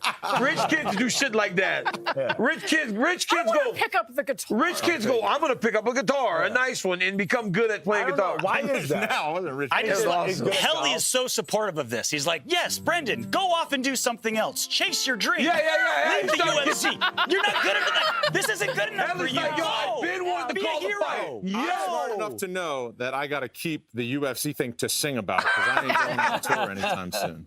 But it's rodeo week, so I got myself a nice hat. And I met a rodeo guy in the elevator. yeah, The other day. They're everywhere. Was that He 100% goes, hey beaver? man, This is not 100%. I don't think so. I don't know. Yeah. Oh, okay. Looks good though, beaver to right? me. it looks really good, man. I'm solid. not saying anything. It looks good, Fitzy. All right, Fitzy, thank you. Hey, thanks, Bravo. guys. Thank you, Bravo. Yo, Let me do it. I'm thoroughly surprised, man. That was really good. Well How did you done. remember Well all done. the words? So, you know how Bruce Buffer gets caught doing cameos in his hotel room? Whoever was next to me in my hotel room last night got a whole earful of harmonica, and I sang it about 40 Bro, times. that's Because I had to awesome. remember Awesome. it. The video helped me out too, though. You know what I mean? Yeah, but the video wasn't exactly. Well, like I when you- edited that video last night on my phone. So you do everything. You edit things. I had to And, do it all. jeez. That was awesome, boys. Rapid Hey, fire. I Let's go. gotta figure All it right, out. you guys Good ready? Thank you, job. Fitzy. What's that? I said thank you. Oh, thank you. What? We're playing a little rapid fire here. You guys ready? Yeah, we're ready. Put the phone down. You don't need any cards for this. Oh. Yeah, this is rapid fire. I ask a question, you give me a quick answer. That's was looking at his rapid card. fire. Are we back All to right. me being first for everything? Do you want to go first? That's fine, yeah. Okay. Okay. It's fine. That It's was- fine. What does this win do for Merab's legacy? Secures it as the best win or the best year that a champion has ever had in the history of the UFC. I mean, his legacy is already good enough, but Yeah. it's just another layer. I agree with her, but also I think brings him to the #1 pound for pound. No. I think what he's doing right now, I- I think he becomes the #1 pound for pound. I think it cements him as the greatest bantamweight of all time. There are still people that question whether or not Dominic Cruz is that guy. I'm with no, you on that. Yeah. Merab is. Unquestionable. Yeah. True or false, you've seen enough from Petr Yan to believe that this rematch could be different. True.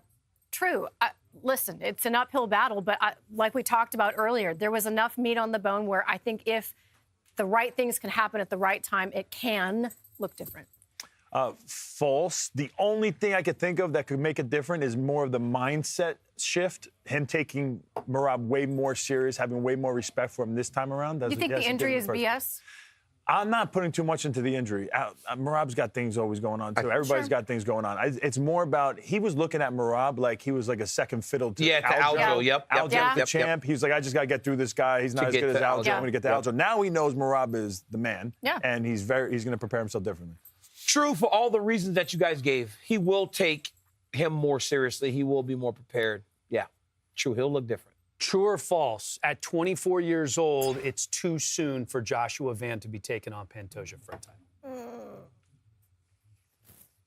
Like, are you asking me to predict if he wins? No, I'm or asking not? you if Or it's just, like, true or getting false to that the you think spot? it's too soon.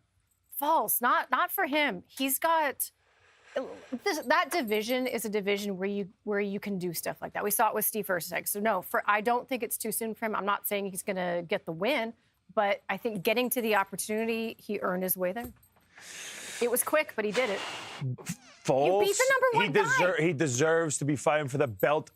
Unfortunately, Pantoja is just unbelievable right now. I agree with the that. aura that he had. It's just, and the matchup as far as stylistically, Pantoja is so good at being relentless with takedowns and taking the back. We haven't seen Van in those situations yet. So that it might be too much too soon. Yeah, ideally, he would be a little bit more seasoned before he got to Pantoja. Well, you've seen guys get a he's earned it. title shot too early before, like a Darren Till, right? And then it's different. Let me tell you why. Let me tell you why it's true.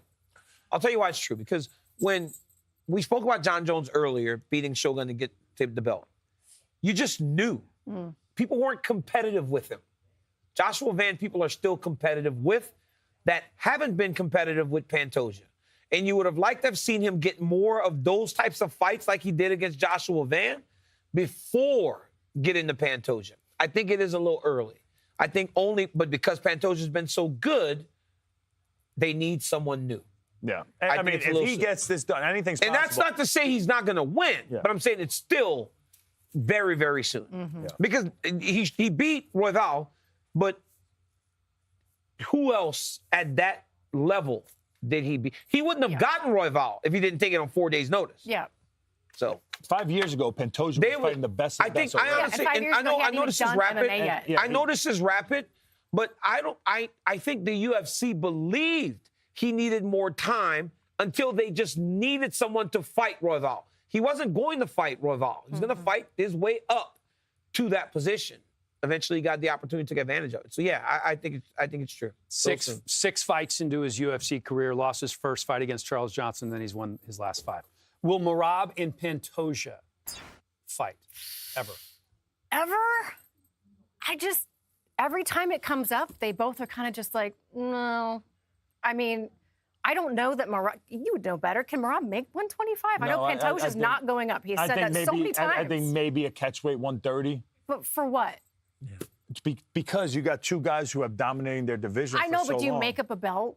I mean, it's not a super fight at that point. It's not happening. Pantoja has no interest. Pantoja would have to, he'd have interest if there's a lot of money on the line. He has zero interest in going up. You don't think so? Yeah. And he's small. Pantoja's actually very small. He's kind of small for even flyweight. Yeah, Pantoja, it's not happening.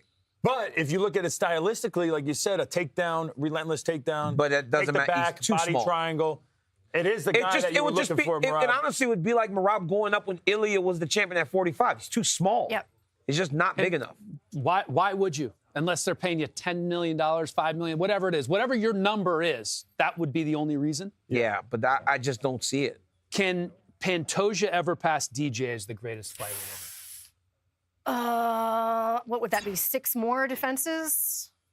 I think so. Let's look. Yeah, he's at 5. DJ's at 11. I just want to. I don't like to say this because I think so highly of Pantoja, but I just don't think so. It was funny to hear Josh talk this week and call Pantoja the greatest of all time because he'd never seen DJ fight. Yeah, he's that young. No, I know. Go ahead, Chris. Yeah, no, I think he could surpass him. Maybe not in the amount of title defenses and title championship wins, but the level of competition. Yep. That's a 125 was very early. There wasn't a lot of guys. Competition, not that Demetrius wouldn't have beat them, but it just wasn't there.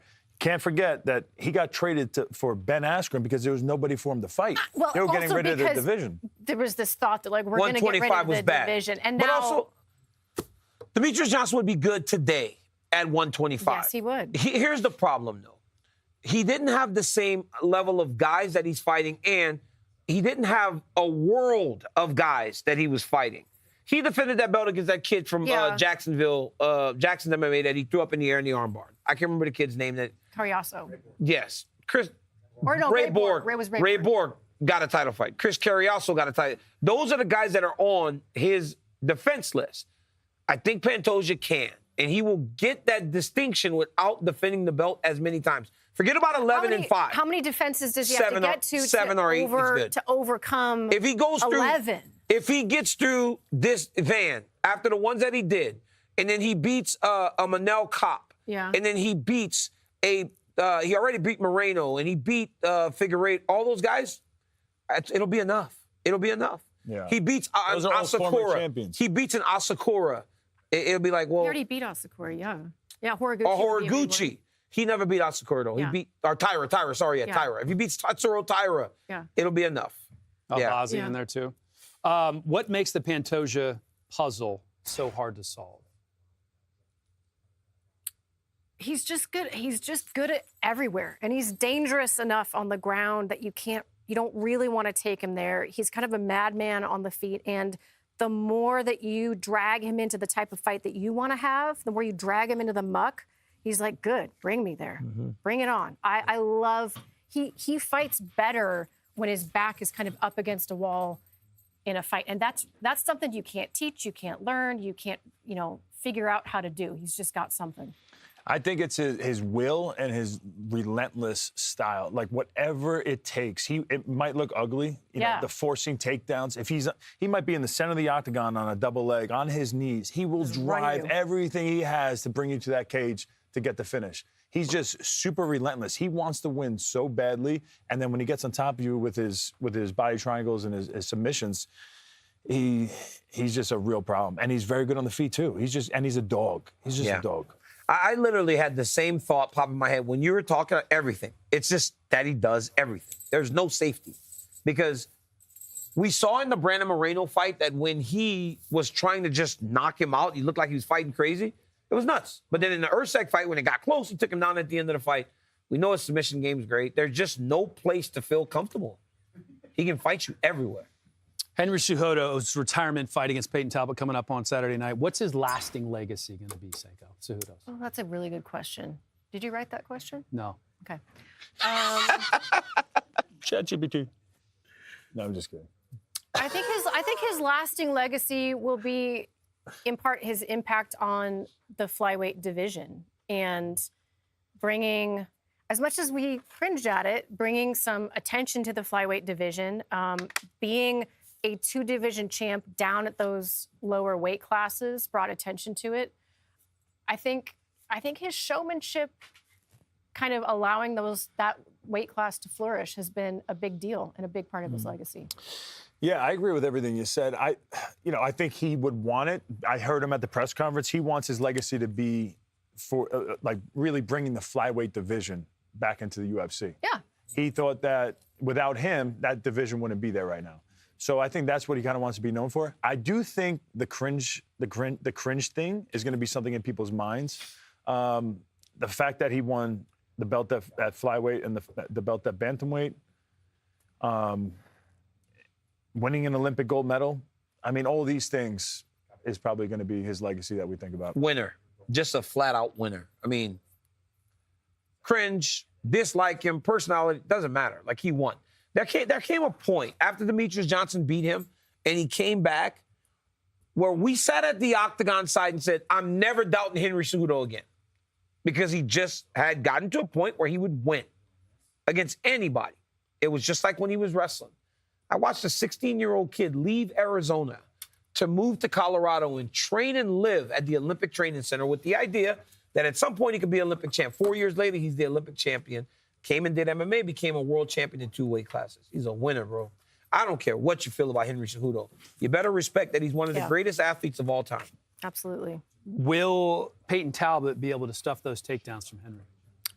Most of them, I think he will. I think Song did a pretty good job of that as well. Peyton is an excellent athlete. I know the grappling has been kind of the downfall in one fight, but I think he's going to be able to stop most of Henry's takedowns. I think he'll stop some of them, but I don't think he's going to stuff enough. You know, we can't forget, I know Peyton looked good in his last fight. He's definitely improving, but not even a year ago, he got taken down 8 times by Ronnie Barcelos. So Henry Cejudo is on a different level. What's that? Sorry. Did I say his name wrong? It's a good old Ronnie. I'm from New York. I just blame it on that. But yeah, I just think I don't think this is the example I would give of like a thing where it's almost too much too soon. Even though it's his last fight, he's got a foot out the door. Peyton Talbot has got that it factor. You know, he's a star in the making. But I just think stylistically and the level of competition that we've seen Henry rise to the occasion for is a little bit too much for him. I think he'll be able to defend takedowns. I just don't know how willing Henry's going to be to throw enough of them to win. And then also control. That's what I see he's gonna have to take so many shots, right? Because I believe the kid's gonna get up. Henry's not some big control guy, you know. So, how many will he shoot? All right, final question. If you're clean when you get out of the shower, how does your towel get dirty? My towel's never dirty. Never. I always hang my towel up all the time, and I just reuse it all the time. It's just I probably go through 2 weeks of usage. No, 2 weeks with the same towel? No, you do not. I shower twice a day, actually. You're so crazy. 28 uses out of a towel. It doesn't even It's dry not off dirty. between the morning and the The only evening. problem is you get up in the butthole a little bit too much when you come out of the shower. But you gotta know which side. I use the ends of the towel for the butthole. But it's clean. He's sticking his hand in and my It's just face gets priceless. washed in the middle. Look at his sweater. I mean, this So is a me guy and who's shit Volante in a used to share bucket. towels. So I know this is weird. Volante, John Volante, we were sharing partners. One of my best friends. shared We would share towels? towels all the time at the gym because one of us would forget a towel. But we had a rule: if you're gonna wipe your ass down after the shower, you have to use the corners. And you then still your face. shared it? So Dude, you guys are weirdos, You know. man. Meanwhile, I don't know why I trusted that guy. He would be peeing. Yeah. He peed on my feet in like one of those showers, like those group showers. I'm taking a shower. Chris, he Yeah. rubbed his butt That's a all thing. over that towel, and you know. You guys I share peed on his feet a lot toothbrushes too, though. You share He never knew. toothbrushes? As soon as the shampoo goes in the hair, just start pissing on the legs. Oh so my fun. gosh. I have bad bathroom manners. What are you? Are you All a right, towel? Are you towely? It's towely. I know, Oh, he's my in the God. sauna right now. Please, God, let the DraftKings guys take us away. Fitzy, please, go. Everyone's on the same page. Hey, Dan, thanks very much. UFC On the Line crew, Minty Bets, Yanni the Greek, Nick Kalikas. This is Best Bets presented by DraftKings Sportsbook. $100 straight bet from all four of us. First, let's take a look at the standings. Minty Bet's making us look bad. She's up almost $350. 6-3 record on this little segment here. Nick's up $140. I took it on the chin with my Beneil Dariush underdog play in New York City, but Yanni won his bet in New York, so he's up $13.34, and he is feeling fantastic about it. Yanni, what's your pick this week, UFC 323? Never better in the positive, and we're going to add some plus money to that co-main event. Pantoja Van. I like the plus money. Joshua Van, 11 years younger. Those fighters tend to win 2 out of 3 times. That's the trend long term. But more importantly, he's going to have the advantage striking where he lands almost 5x greater strike differential with a 5-to-1 knockdown ratio. A lot of power. I'll take the plus money on Van. For me, I'm going to go with Macy Barber. She's taking on Karine Silva. I just love the way Macy Barber matches up with Silva. And it's what have you done for me lately? I understand the main event slot, that little mishap that Barber had in her last fight, I think brought her stock down a little bit to most people. And the public money is going to be coming in on Silva. I disagree. I think it's a good spot for Macy Barber. She could control the striking, be effective there. She could control on the ground and also use that control against the cage. So there's multiple ways for her to win this fight. I think she puts the pressure on and she cashes. Anything under 2-1, I would take Macy Barber. All right, I'm going to the lightweight bout between Fares Siem and Nazim Sadikov. As you can see, the odds suggest that this is going to be a close matchup, but because of his finishing upside, his scoring metrics, and his recent performances, plus money is very hard to pass up for me. So I'm backing Nazim Sadikov to win at plus 110. All right, you know me. I don't like to pick sides of a fight. I like to look for totals or props over 2.5s, under 2.5s, things like that. I'm going this fight will go to a decision. Bruno Ferreira, Marvin Vettori. Ferreira doesn't often go to a decision. Marvin Vettori almost always does. Minus 120 is the price. I'm relying on the iron chin of Marvin Vettori to go all 3 rounds against Bruno Ferreira in what could be a great fight. Those are the picks across the board for Best Bets presented by DraftKings Sportsbook, which is, of course, the official sports betting partner of UFC. Right now, new customers can bet $5, get $200 in bonus bets if your bet wins. Download the app now and use code GLOVES when you sign up. Dan, back to you. The crown is yours. All right, welcome back out. We got a little cookie Is your game to hamstring play. okay? No, DC and I were kind of Sparring. play fighting. Yeah. I It was think good. I think I pulled a He head kicked you pretty good. Hello, Mackenzie. Hi. Welcome to the show. Like, we have everybody here. We have Look at this. Fitzy, we have Big Mackenzie, party. we Big have holiday great sweaters. The whole fam. Should we take a look at this cookie game? Yes, yes. Please. All right, hopefully our producers can It's up describe there. it I to think us. we would see it up here. We can't see it. I can hear it. All right. What's the The rule? trick RJ's gonna is explain it. arms behind your back. Okay. Yep. Laying on your stomach, and you have to kind of crawl, Oh, like- oh, worm, Okay. all the way to the cookie, and then you gotta Eat the cookie. Wait, what's This is for another game. That's So what weight the is whole for. cookie? So you're over there, one-on-one. You can bend your knees. Yeah. You're you start laying flat on your stomach, and you kind of. Can you get on your knees? Can you go to your back? No. Can you go on your back? You can go on your back. You cannot be any sort of upright mammal. Okay, You got to go on your back. Yes. Your hands have And to your stay hands behind have to your stay back. behind your back. Since I won the last game, can I choose the groups? No. No. We already Groups have are them part of the chosen. game. We You have have the to stay girls. flat? We have you against Weidman, the two champs, and me and Fitzy, I believe. Yeah. Let's Okay. go, baby. All right. Fitzy and Helly are first. Yep. Oh, we're going first? Yeah. I'm gonna go. Oh, here we go. I gotta see what eat a whole strategies cookie? Eat the whole cookie. Because I've got. Do you have to come back? No. Okay, just for get the there and record. For the record, I'm not interested in this matchup. There is a matchup I'm interested This in, sucks. but I always lose to I'm not Holly on interested these in this goofy things. matchup. You're gonna keep So we have to go here. Hands behind your back. Oh, you want your hat? Oh, All right. Three. No, the hat is the trademark thing. Okay. okay. Go ahead. In 3, That's a long way. That is too long. 1, go! That's a long way. Look at this, look at this. Oh! Grab your roll. Look, he's stuck now. He gotta go backwards. kind of took it with my strategy. Hands behind your back. Fist. Hands. He can. Oh, he's going sideways. Oh, that's a good move. Oh, the cowboy. Oh. Oh. Is it the first to No. take a bite? Oh, Can we just say the first to get there? Eat the whole thing? How you get it? Oh, that's disgusting. Okay, you don't have Fitzy won. Oh, you It's guys are just a dead bite. in this It's one. just a bite. Eat the whole thing. It's just a Dan bite. couldn't even get it in his mouth. Ew. RJ said he had to finish the cookie. Wow. Good. Oh, Change God. the Fitzy, there's nothing you can't do. Slow-mo replay. There's nothing you can't do. Yikes. Dan, Gosh. are you still going? All right. You're done. All right. Girls learned first. a lot about himself Ladies from first. her. Okay. I beat Helly. Let's go, They ladies. changed the rules. This is the great guys. This is the great. This is the number one But you matchup got in this the one. world. This is good. Let's go palm to palm matchup here. Okay. I shouldn't have done a ginger I shot. got unplugged. I couldn't do anything. What are the rules? Ready? Ladies down. Hey, there we go. I wanted the order. Ladies I down. ate the whole cookie for no reason? Because it was so Ready? These bells Those are hurt. calories you can't get back, In Dan. 3, 2, 1, go, ladies. Oh, they're fast. Oh my God. Oh, God. Oh my God. Oh, they did it. Oh, They yes. did it. Oh, get in there. Recover. Couple of jiu-jitsu standouts right there. Wow. Hey, yo. You gotta be Whatever it takes. Sorry. You gotta be careful with your arms. Hey, don't like roll into me and shit with your arms. Don't you roll Seriously. to me. I know Mike you're back, wrong. Mike back. Oh, it didn't. Hey, bro, let me get on this side. Let me get on the other side. Why? Because your arm is No, on no, that that's side. all right. Oh, yeah. No. Yeah, and Chris Why is didn't. Weidman doing this? He's had Walrus biceps. is I try to way. tell him. Good. I don't This need is a biceps. terrible idea.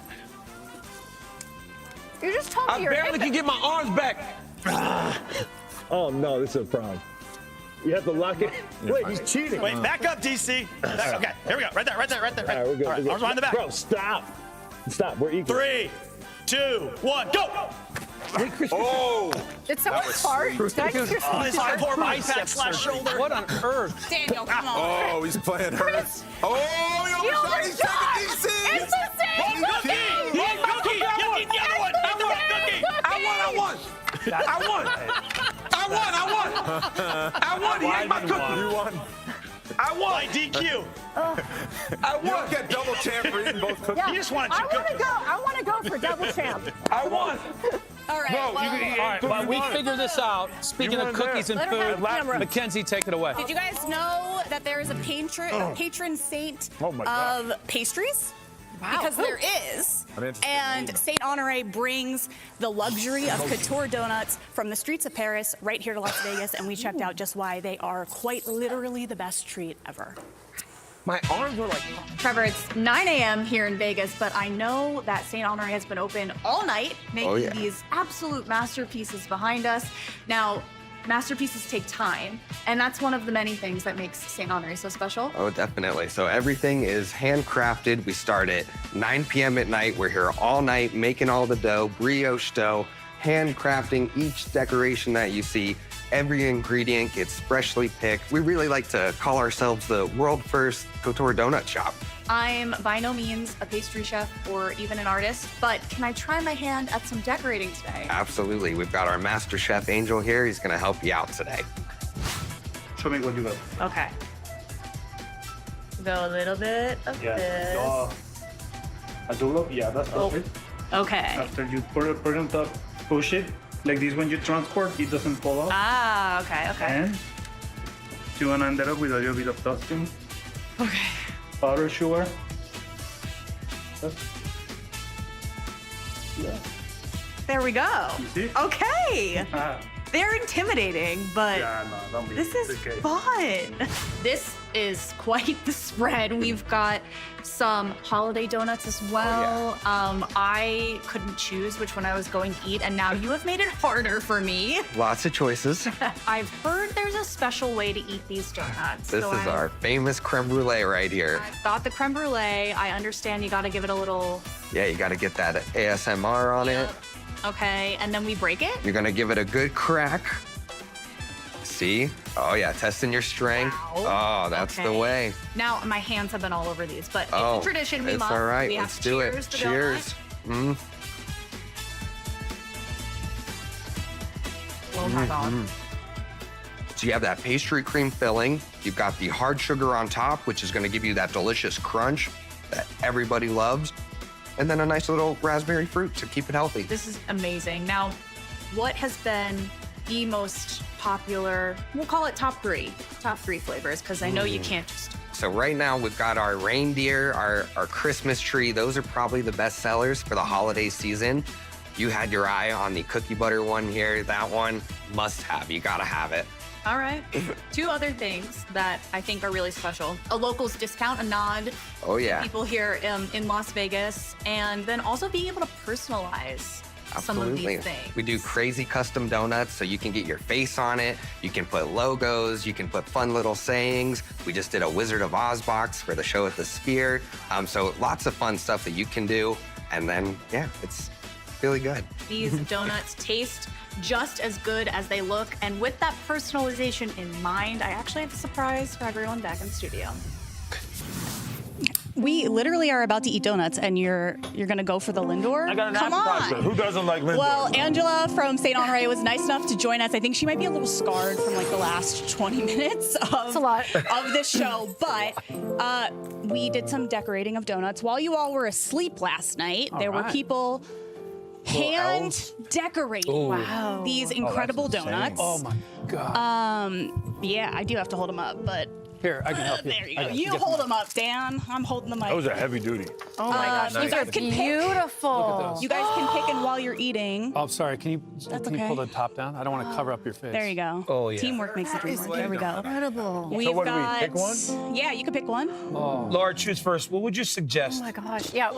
Definitely would recommend our creme brulee. It's definitely like our most viral donut. Like when you tap it, it Which makes, one? like, Which one is it? It's the one that has a raspberry on it. Like you can tap it and crack it. That's definitely our most viral. It tastes just like creme brulee, so it's super, super popular. Do we have napkins again? We have a cookie butter. If you really like Biscoff, it's like our take on cookie butter, which I definitely would recommend. Cookie butter. Oh God. What are you thinking, Haley? I'm stand by. We have like an apple crumble too. It's filled with apple pie filling. It's Is that delicious. this one? Yes, that one. Oh, it's that one. This is like a little chocolate. Rocher crunchy hazelnut praline. It's kind of like our take on a Ferrero Rocher. So if you like that, relax. For the I want love to of ask you a God. question. Which one would you recommend right now? Guys, for me listen, out of all listen. I these? feel like an out of all of influencer. these, cannoli. Yep, That's what I was thought. looking at. That's what I Cannoli thought. He just took it from me. I am a cannoli guy. Okay, so second recommendation Thanks, for buddy. Chris. I don't know. Oreos? This is, cookies and Oreo, if you really like that. This is the Biscoff one. This one's filled with Nutella. Oh my and it God. has- Oh, the Nutella I'm one. doing Nutella. All right, I love Nutella. Yeah, let me have that. Let me see. Okay. I mean, don't DC, you think you got to go for the Ferrero Rocher one. What is the Ferrero Rocher? Oh, they got the Ferrero Rocher? Is it I this love one? Rocher. No, the one in the corner is the Ferrero Rocher. This one? Or Would this somebody do the one that says UFC? Maybe we Look at should this. try that, huh? Well, actually, something really special about St. Honore, maybe my favorite This one? detail, is that you can personalize these donuts, right? Is it this one? Colors. No, Daniel, it's the Why one me? in the corner. What? You gotta have a bite of this. This There's one a is cannoli the one. same. Personalized by color. Give me a bite You of can that. print whatever you want I'm on not. it. I In want to get fact, to the middle first. You can print photos. No way. Yeah, you can print photos on these donuts. Did you and get so I DC's took- nipples on a donut? I took the liberty, the weigh-in show. Oh my God, this is the Took the best thing liberty I've ever of had. The Nutella one? Oh my God. printing, and we're gonna actually need a this. Look at close that. up. Oh, hold on. We're gonna need a close Stop. up. Oh my God. I gotta hold them up. Really quick quick before we get reactions. That is amazing. How do we print these on the donuts, Angela? What is it? It's DC's So Prime if you Face. want to let us know that Oh you my want to God. we can definitely print you out I love that. whatever photo you want on your donut. Oh, you just send us the photos that you want, and then with our machine at the donut shop, Okay. we can print whatever photo you want. So, Daniel. Sanko, you have the Amazing. two. I know, but did you see what photo they picked for No, DC? that's from the weigh-in Yeah, show. we Grab do- your we two, do. and then you can hold them That's up. from the weigh-in Special show. one for Right. you, Messed up. Daniel. That's a crying face from the weigh-in show. No, it's not. Yes, it is. It's not. That's me crying in the octagon. No, it's not. Yes, it is. Understand. Oh! Because this is so good. Oh my gosh. Cheers, It's so because good. It's delicious. If you're in Vegas, St. Honore has 2 locations. You can't go wrong with any of the options. Angela, thank you for joining us, for being such a great host this week. And of course, for these amazing custom donuts. Thank you so much. This is so cool. Can somebody hold DC's up, please? Here, I'll do it. I've got my What's shop in hat these on. ones? Nothing in those. Oh my God. Plain. Do we have this? Can we get a close up on DC's? Well, I'm not gonna lie. God. That's What a dick move. whoever this is. the did John that. Jones Dan one, did huh? it. That's twisted. Dan did You it. might as well put the That is picture of my twisted. leg breaking in half on there. Like, What? that's almost as bad as that. Can you imagine? I can't believe that didn't happen. The It was donut this was one. It was like, broken. you get to break Chris Weidman's That's leg. incredible. That's dirty. Was that water? There's no doubt Is there a creme brulee donut somewhere? that Please, grab Fitzy. that. Those are the good. Those are the good. I'm not gonna ones. lie. This is the best donut in the This is world. the I'm creme brulee clean. donut. Yeah, I'm clean. You're good. This has got Take it. Nutella, like legit, Mike tons of Ricci, Nutella this one's in for this you, thing. buddy. Creme Oh, brulee. that's so The good. turkey Laura. The turkey, Laura? Oh, Let me see. The turkey Laura is a sight to behold. I forgot I my was God. a turkey. Yeah, That's look at rent me. free. That is going to live rent free in all of our heads forever, as is the DC crying face. So let's play a little rent free. One moment from one fighter on this card that lives rent free in your head forever. DC takes. All right, I'm going first. He does take Peyton Talbot. You remember UFC 303 taking on Giannis Gamori here in Vegas, the summer of 24. This fight lasted all of, 6, 7, 19 seconds before the right cross drops him, and then it's a ground and pound finish. And Peyton Talbot improved to 9-0. 6'7", 6'7". 4-1. I'm kind of sick when it comes to my cage fighting. So when you do a move that no one can tap from and you just end it, I love it. Tatsu Tower against Perez. He had him wrapped just up. wrapped up, ripped the knee, submission, injury. Was it a submission though? It should be. He executed a move that ended in breaking a limb, and he won the fight. And there's nothing you can do about it. I think it's Love it. accidental injury. All right, I'm taking you back to the Contender Series. Weidman, you talked about this. This was Charlie Campbell beating the hell out of Chris Duncan. And this was one of the most visceral reactions in Apex history when he landed that bomb of a right hand to get himself a contract. He's on a finish streak. He had a great fight against Raumbetsky in the Apex earlier this year, fight of the night. This dude is an absolute warrior. He's on the rise. That's a tough one for Grant Dawson. All right, my rent-free moment, it used to be for Merab when he just stole Sean O'Malley's jacket. But now it's this. Everyone had him as his takedown artist, just exhausting people into just giving up. But for him to submit Sean O'Malley, who's very good on the ground as well. What was that? That was super impressive, shocking everybody, defending his belt once again. Okay, we know how good of a wrestler Grant Dawson is, but the guy is funny as well. Watch this. But there's one more person I have to thank even more, and that is my beautiful, beautiful wife. I'm telling you guys that the biggest cheat code that I have is having the most amazing and supportive wife that you could possibly have. How much she supports me is literally my favorite thing about her. Well, it's my second favorite thing about her. My first favorite thing is she's got a dump truck you could bounce a quarter off of. Oh my God. Well, congratulations. That's pretty good. I love that one. Hey, what about this? Just carrying around the Olympic gold medalist. I mean, just carrying around the Olympic gold medalist. Like, come on, dude. Yeah, like, you can't what? beat that. He's carrying the Olympic gold medalist in talking. And talking to Zuckerberg. That's crazy. Come on, Merab. Come on, this guy's Olympic gold medalist, and you carried him in the air. All right, we have a new game. It's called the color game. What was Henry Cejudo thinking up in Let's, the air? Henry was thinking, how in the world did I end up his here? way over the entire box of donuts. course. Let's take a look at got what some we're precious doing Yeah, here. what is this? I haven't Little seen this video before. example. I'm colorblind. Hey, Cole. No, you're Are you really? Don't touch. Okay, green. Purple. Okay.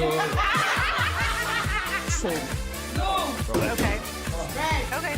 So I call out the color, and you can touch any color but that color. Accept. Okay. Okay. All right. All right. All right, so Senko against DC first? All right, let's All do right, it. Do it. sure. All right, you guys ready? Yep. Blue. Blue. Blue. Red. Red. Blue. Yellow. Ah!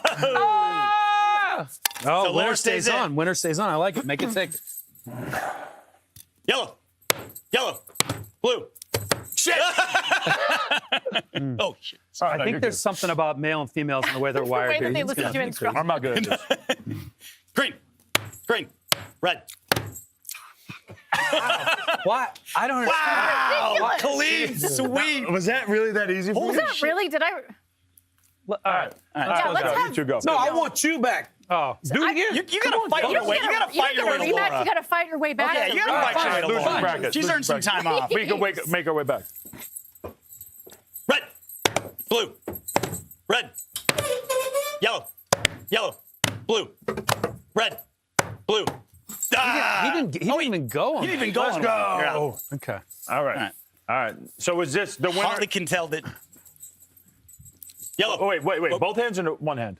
You can use either hand. I just don't want you to get hurt. Oh, yeah. He's keeping his hands here. I don't know what he's doing. Yellow. Blue. Blue. Red. Green. Blue. Wait. Red. Yellow. Blue. Red. Haley, get a rematch. You don't have to get a rush it. rematch. I think he's earned his rematch. All right. He's earned the rematch. Ellie, that You was wanna good. hold I you like wanna hold my that. belt in the Ellie's got- interim? That was good I have a new technique there. philosophy. So now I'm having the whole. I mean, you strategy. really only won one to get back in here. Well, the problem is he's just waiting. He's not No, I going know. fast. He's not trying to go fast. No, he's not going fast anymore. He didn't beat me. Fitz, I won the race. What are you guys talking about? What You did not He win ate the the race. entire No, cookie. we're saying with this, you're just I pausing. got there first, and I Yeah, ate sure. the cookie off of the freaking No. floor. No, Fitz actually won because he got a piece of the cookie into his mouth before you. You were even licking started the eating your cookie. You were Yes. like. Yeah, you were licking the cookie You were licking it. opposed Still in the to winner's eating the bracket. cookie. Oh, You were way hotter about it, which is the big part of winning. Watch. Like, look how Dan, hot this is. I was already. what are you yeah. talking about? Yeah, but you didn't get it in you your have mouth. not gotten any of the I cookie went- in your once mouth. I got there, I didn't waste any time. Now the cookie's in Fitz's mouth. It's over. That's why he's married for 25 years. Yeah. Look, Yeah. He spit. Look at he didn't Dan. even eat the cookie. Dan, you still have not even I had was the told cookie. right then that I didn't have crushed to. the entire cookie. Dan's just like. This is why your wife loves you, man. Kelly, She stayed Kelly. with you. No. The lady. Oh my God. Let's go, Fitz. I don't know how you can say I have way didn't- more gray hair than You're I the do. winner with the Tiebreak. ladies, and that's what matters the most. All right, Yeah. so Here we go. All right. Don't get Laura, you're the champ, so You I gotta think you go should do fast, the too. color. Yeah, Okay, yeah, you all can't. right, I'll yeah. do the You Don't- can't like think about it. You gotta just Gotta go. go fast. Don't touch the color. Okay. Green. Green. Green. Yellow. Blue. Green. Red. Blue. Green. Red. Blue. Green. Yellow. Fitzy's Yellow. fast every time. Yellow. Yellow. Yellow. Blue. Red. She got you. She got you. Let's go! Yeah, I know. You're doing it. All right, Senko. Let's go. I won. It's a good run. Good match, won. Ellie. Come on. Good match, buddy. She's gonna kill Ellie the doesn't other win the one. race when he gets there first. That was, you took third place. Daniel. Oh, what?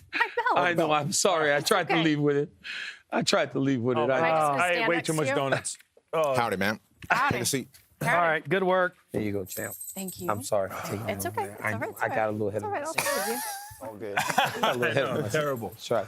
Andrew. He's back. Good to see you again, brother. How you He's been? back. Good to see you.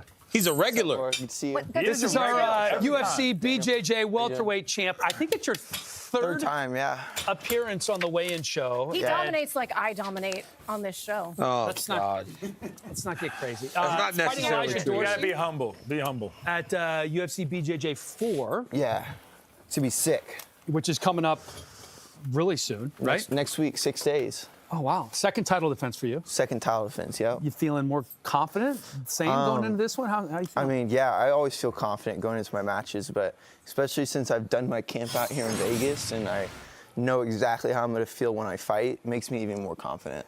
So I don't have to travel. I don't have to get different acclimation. Like, I'm training where I'm fighting. So that's really nice. Well, and, oh, by the way, your brother's competing for the middleweight title, right? Yeah, he's doing, he's the match right before me, and he's doing the middleweight title. So we're both could have titles after Thursday night. It'd be cool. What is that? Yeah, cool. I mean, that's the understatement of the year. What's that going to be like for you guys? We've always competed with each other, like, growing up. And we've only done it a couple of times where we were like, we both won like the tournament on like the same day. We've done it twice, and every time it was just like the most epic memory ever. So if we could do it again, it would just be so cool. It just stays in my mind my whole life, you know? That's awesome. You recently moved out to Vegas. Now you're training at the UFC PI. How has that helped you? It's been great, man. We did like my stage 1 training, everything. We did every area. I got like the PT, the strength people, and the nutrition people working together, and I feel more healthy than ever. I mean, the fact that I just have like all of these people helping me for free and just giving it all of their like day to me is just crazy. You know, it's so cool. That's why I moved out here. That is awesome. Tackett, since the beginning of time, right, it's been wrestling or Brazilian Jiu-Jitsu. Yep. You think your Jiu-Jitsu could save you against like a really high-level wrestler like me? Like, well, I'm a wrestler like, too. I don't pull guard. Well, I mean, you would end up in guard constantly. I think every time I think my funkiness is too funky for you. Okay. So you think that it would? I'm extremely good in the basics as well, because I know that's all you can do. But I'm also really funky as well. So give me something like he's hitting a high crotch. Like he's gonna go for a high crotch, and I'm gonna be grabbing his butt, sit in the corner. Then I'm gonna be rolling out the other way, and he didn't even expect that. And he's never felt that before. And then I'm on his foot, and then I'm on his back, and he's like, "What the crap?" You're in trouble. Yeah. You don't believe it. You really think you're indestructible to he is big. He is big. Like, he's got little short arms, so he's hard to submit. Like if he got on top of me and was just like in my clothes guard and like double over control, just like raining elbows, just holding elbows. But even with the out the elbows, you don't think you're getting submitted? Submitted? How about leg locks? I think in like a grappling match without punches, I could submit you 10 times out of 10. You're crazy. But if we add punches, you're beating me every time. What a submission, Andrew Tackett. You think that you could submit me 10 out of 10 matches? I'm being honest. Yes, I do. All right, let's set that up. Can we make this happen? That is crazy. I would like love to see it. I think he needs a training camp. He needs a training camp. If I'm training jiu-jitsu, you think you're submitting? Bro, I would. How long do I have? But when I was grappling, how long do I have? I was training and fighting. That's yes. Hey, when I was training 10 minutes? When I was training That's and so fighting long. grappling, Buchecha wasn't submitting me 10 times. Yeah, but Buchecha is a very straightforward, like top pressure guy. Top pressure. I'm funky. I'm like very weird. I'm gonna be moving in ways that you've never seen. He's hitting submissions you've never seen before. It's just crazy that jiu-jitsu people have completely lost their mind. Hey, yeah. No, I like it, Tackett. I like it. Bro, he's such a good guy. He's the best. Super competitive. He's the best. He's the best. As soon as we add punches, bro. Well, you don't even give him that. I've been trained. Can we get on track again? Hell. I've been trained with so many MMA guys lately, and like in the jiu-jitsu realm or in the grappling, I'm like, oh, I got this. But as soon as we add punches or go to like an MMA setting, it shuts down so much. Yeah, it changes it. I love it though, because it's making me evolve my game and come up with new stuff and try to get even more funky. Yeah, you're probably super helpful for the fighters. Bro, and they're so helpful for me. They've helped me. Like if I take them down, I'm holding them down, because if they stand back up, they're not going to beat me up again. So my pressure's getting like way better. I think our president has something to say about what you've been talking about here. Let's take a look. Don't be rude. You are fake news. Can you hear that? Awesome. So that's pointed at DC. It might be pointed at Tackett because it's a Hall of Famer here. He's talking, even though he's a champion, you know, he's speaking the truth. I've seen all of Daniel's matches. He's so good, man. We all know he's so good, but I understand Ron Burgundy has something to say about Tackett I as well. don't know how to put this, but I'm kind of a big deal. Nice. Kind of a big deal. Nice. The last few appearances, you have showed us some moves on Dan. Yeah, I got an easy one today. I would love, something new to do. Give us another one, Dan. The past two ones, we've done chokes, and you've done great. The first one was